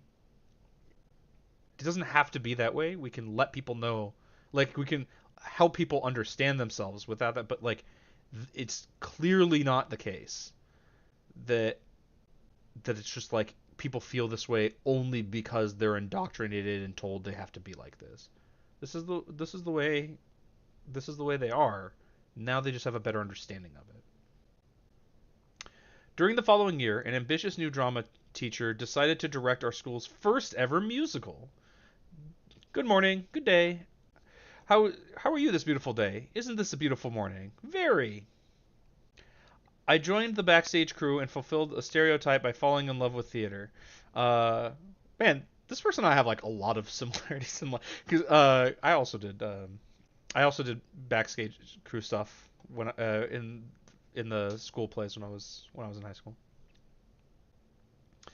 On a theater trip, I got to see the importance of being earnest. It is very important to be earnest. I love that play. It's so good. Kickstarting my lifelong love of Oscar Wilde. I don't know anything else from Oscar Wilde, but he does seem like he does seem like he was pretty great, pretty awesome. At the library looking for a Wilde biography. There's so many different versions. Which one looks the gayest? I mean, for Oscar Wilde, more than a lot of people, that's probably a good question to ask regarding his biography. I don't know if Oscar Wilde was gay, but at the very least seemed uh well, as I understand it, he's at the very least a gay icon. Shortly after my junior year, I got a call from a friend who had a crush on me for at least 2 years. "Would you go on a date, just one date with me before I leave for college?" The last time he had asked me out, I had said no. "It would just be one date. Then he's leaving for a year. It would make him really happy." Yeah, but if you don't want to, you should. Yeah, I don't know. It's rough. This is a tough one.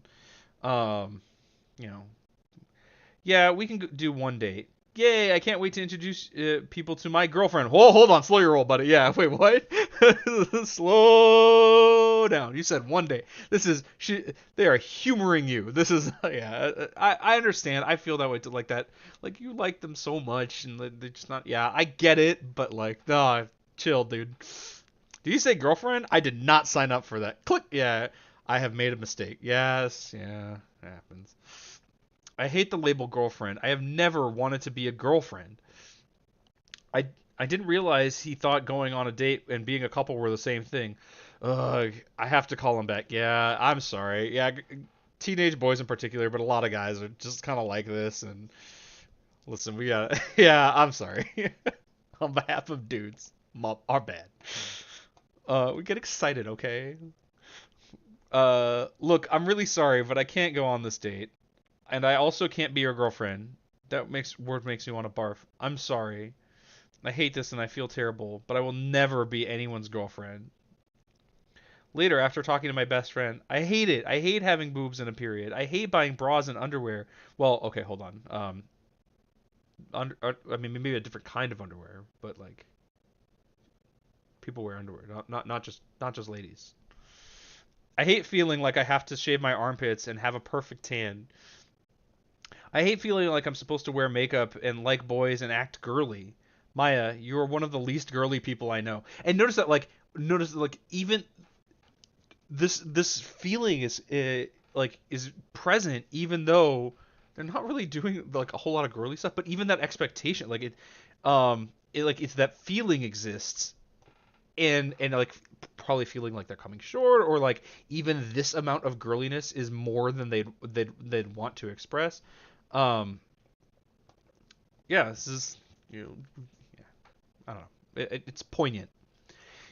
Even if you did wear a dress and a ton of makeup, even then, I don't think people would find you girly. Sniff. Thank you. It's kind of funny. Like, don't worry, you'll never be girly, and that's like a positive for you know. Two dreams I had in high school. One night, after I read Sandman for the first time, I decided to ask Morpheus to send me a good dream.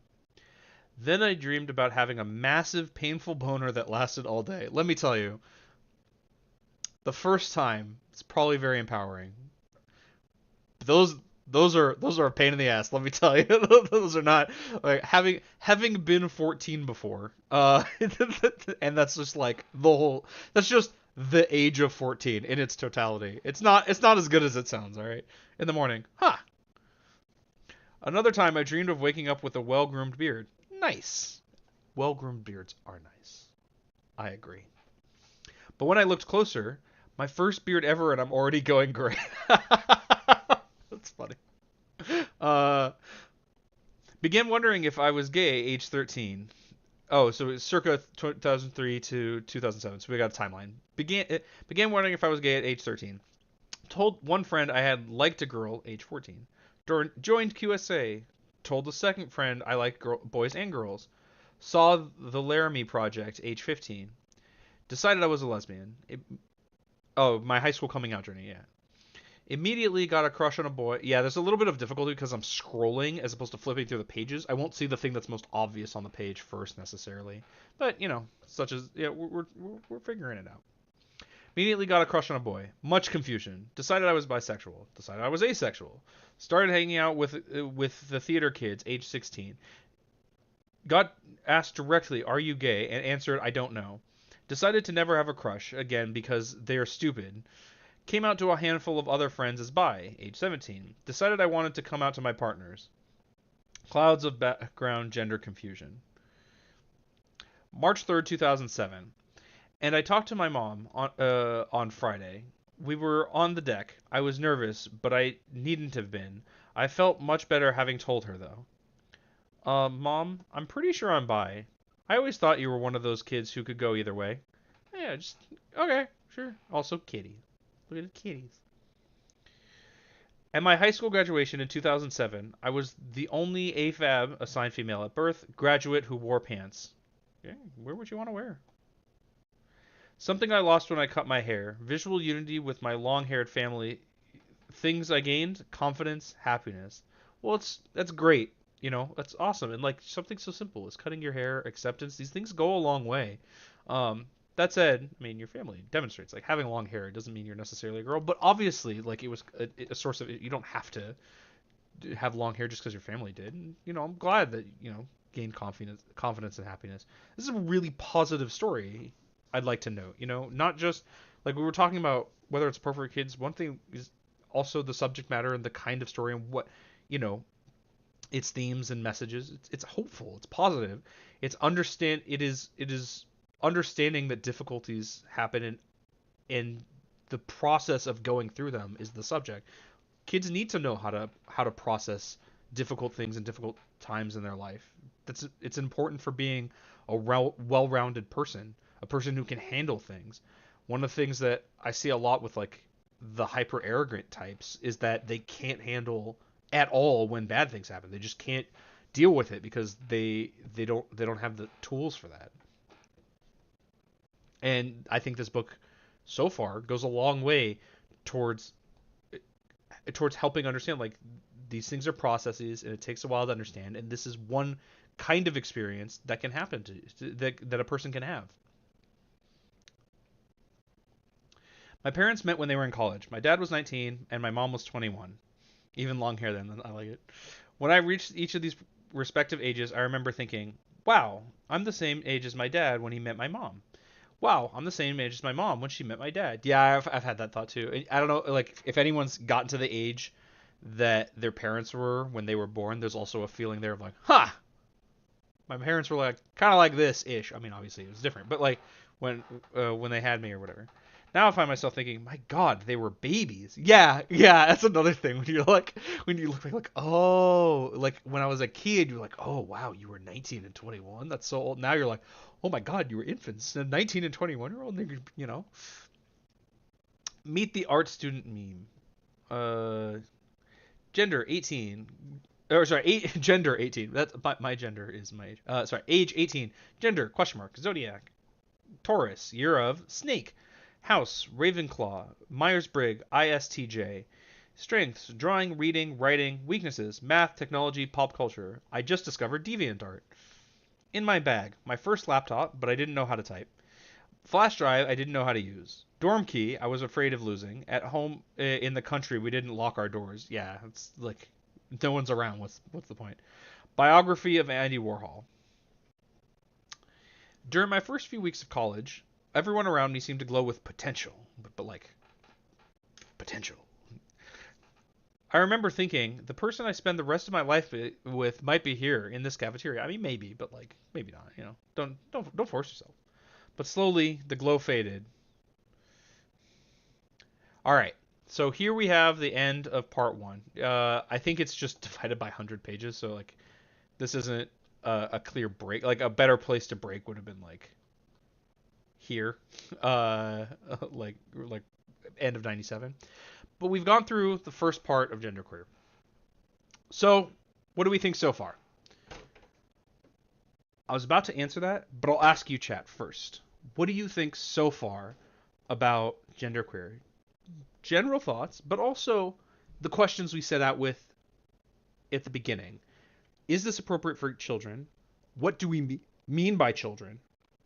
And are there any other questions that like come up in the process? Like one question that I forgot. Like there might be other questions like is the type of story appropriate for children? Is it one well, one thing I'm noticing, it's not like it wouldn't be disqualifying if it wasn't, but that it is a positive and supportive story. I think it can help a lot of people understand not just themselves but other people, and if you extrapolate from what the author experienced, you can see a lot of you can extrapolate to your own life, even if you don't have similar feelings of gender confusion, as they put it. Uh, and then we can also ask, like, even if it is inappropriate for certain, like, should it have been banned? Do you think it's ban worthy? So far, I lean towards this would be inappropriate for children under high school age. In high school, probably like do a little bit of monitoring for the younger kids, but definitely the older kids should be able to handle this very well. I think it's a very positive book in its message, and I think it's very heartening and uh, extremely relatable. At the very least, I'm relating to it a lot. Though part of that has to do a little bit with like context of time and place. But I'm curious what you think, chat. If anyone's still like hanging out and wants to let me know. That's where I land right now. Now we're on part one. There are two more parts, as we see at the top here. I was gonna scroll like that. So there are two more parts, and we'll go through those. Starting on Monday. I'm not going through it now because, again, I want to double check that there isn't any imagery that's clearly inappropriate for my stream, and if there is, appropriate content warnings, so far and so forth, and so on and so forth. What we have seen so far that makes us ask about whether it's appropriate is we saw an image of two kids peeing outside, but what you see is them from behind, you see butts, which isn't necessarily inappropriate. The only thing that's like a little weird for like younger kids is that usually you see butts in a humorous context and not like they're just peeing, and like this is just descriptive. More notably, there were the nightmares about their period. Get a little graphic. Some of the language, we saw the word shit show up a couple of times. Some of the language is probably inappropriate for young kids, and discussions of what sex ed is like. By the way, the majority of which that you might that a person might think is inappropriate for kids was the stuff that happened in the younger ages for sexual education. The older stuff, you might say, oh, okay, well, you don't want to teach sex ed stuff that's meant for a 17-year-old to a 13-year-old. Sure, except the things that were being taught to the 17-year-old were things like consent, which should probably start a lot younger. A lot of the stuff that might be less appropriate for younger kids, which I don't think is the stuff that is taught to them younger because it's not inappropriate. So far, it seems pretty overblown. That it was described to me as having like R-rated stuff and highly inappropriate and yada, and like it's being pushed or whatever seems to be incorrect. We're gonna continue with this, and we're gonna see if this is. We're gonna see if our opinion changes on the subject. But so far, looks like it's fine, and in fact positive. I actually like it a lot so far. We've seen a lot of really cool art. In addition to the ones that I've stopped on that I found personally interesting, we saw a lot of like pretty cool illustrations, very moving story. It's very relatable, and a lot of stuff that we can take away from it. A lot of things we can learn from it. Things like clearly these feelings exist in people just naturally. They just feel this way, and it's important to understand it and to help people and not to just demonize and leave them to wonder if they're weird and we're still the opposition to like trans identity is to say yes you are weird and you're wrong and you shouldn't feel this way, which who does that help? It doesn't. It just hurts. The only thing it really helps is it helps the bigot not have to not have to acknowledge the existence of these people they don't like. So we're gonna end for the day here, and we'll pick up, as I say, on Monday. Like I said, I'm gonna trim it down to 4 days a week. We'll do Monday through Thursday, and so Monday we'll pick it back up. On Monday, my intention is to be on Kick. Kick.com/earnestengagement should be the thing. I'll put a link in my channel description and also in the description of this video. And in fact, I'll do that now before I can forget. I would highly appreciate if you shot me followed or whatever.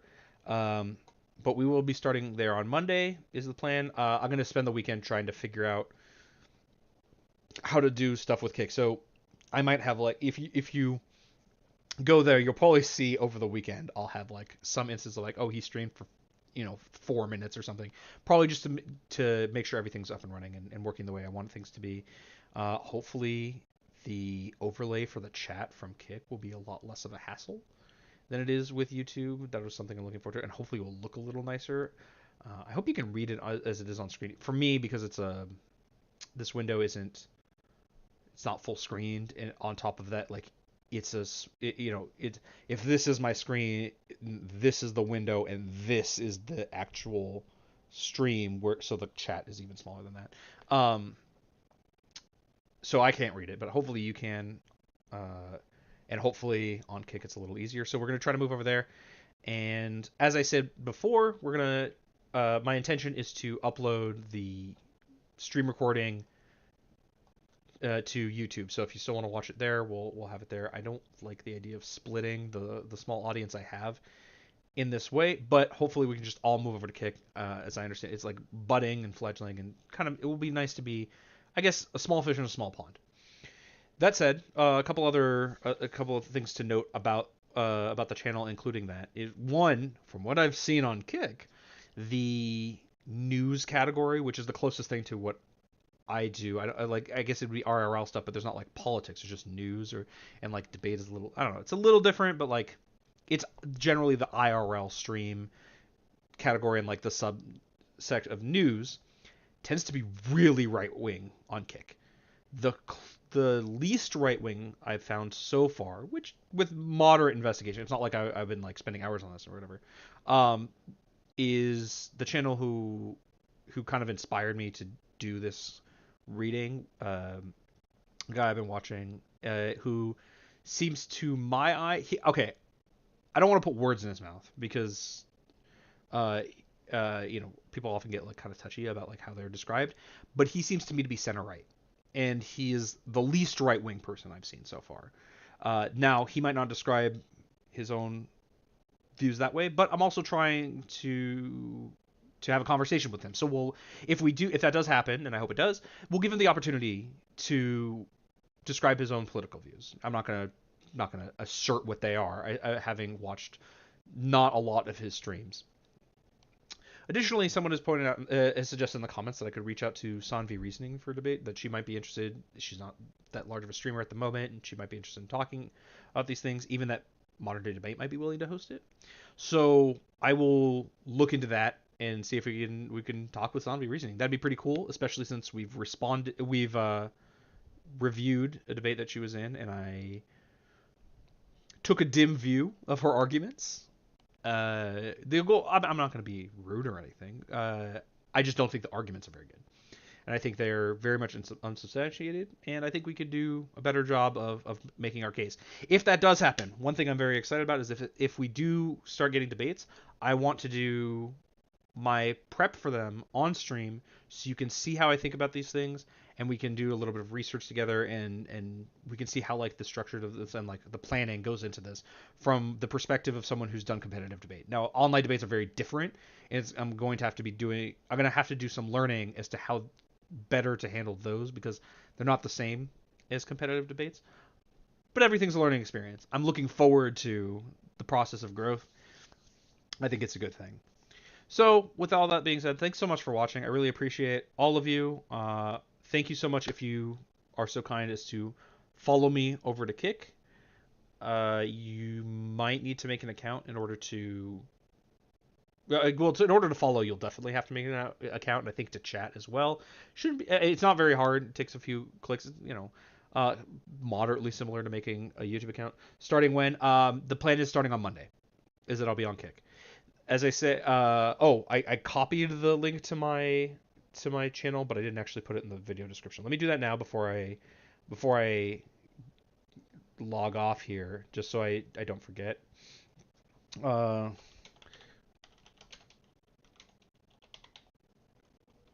So, all right, put the link in the description. It's really as simple as kick.com/earnestengagement.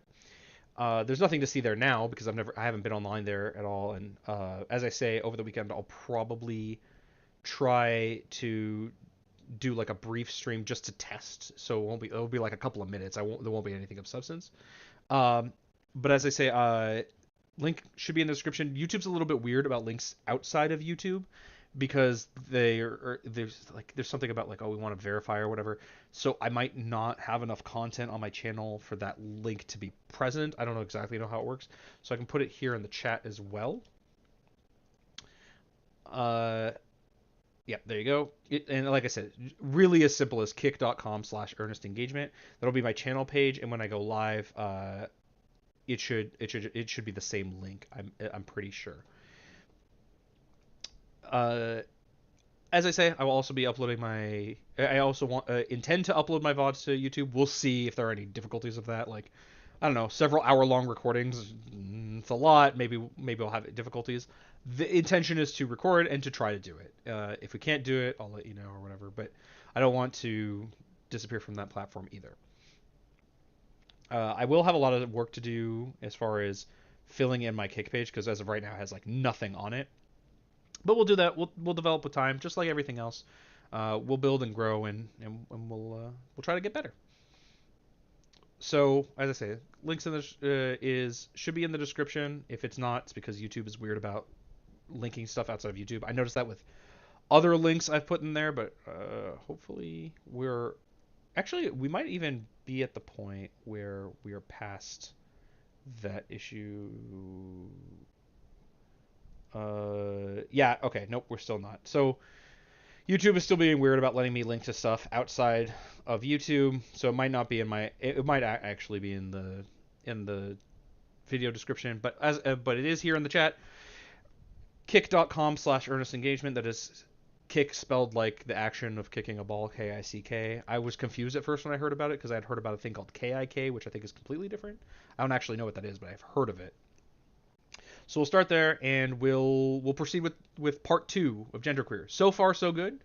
Seems like Seems like it's fine. Uh, Before I go, I mean, Peachy Keen, Galit, I'm curious. If you have any thoughts about the book so far, or if you want to withhold judgment, let me. I'd be curious to hear what your thoughts are, seeing as though we all went through this together, right? Amazon Kane, you too. You haven't posted in a little bit, so I'm not sure if you're busy here or watching at the moment. Anyone in chat, everyone in chat. What do you think? Because I do want to, because I do want to be honest about this. Like, I'm trying to make up my mind on the subject, not go into it with the assumption that it's okay. I did a little bit feel that it might have been.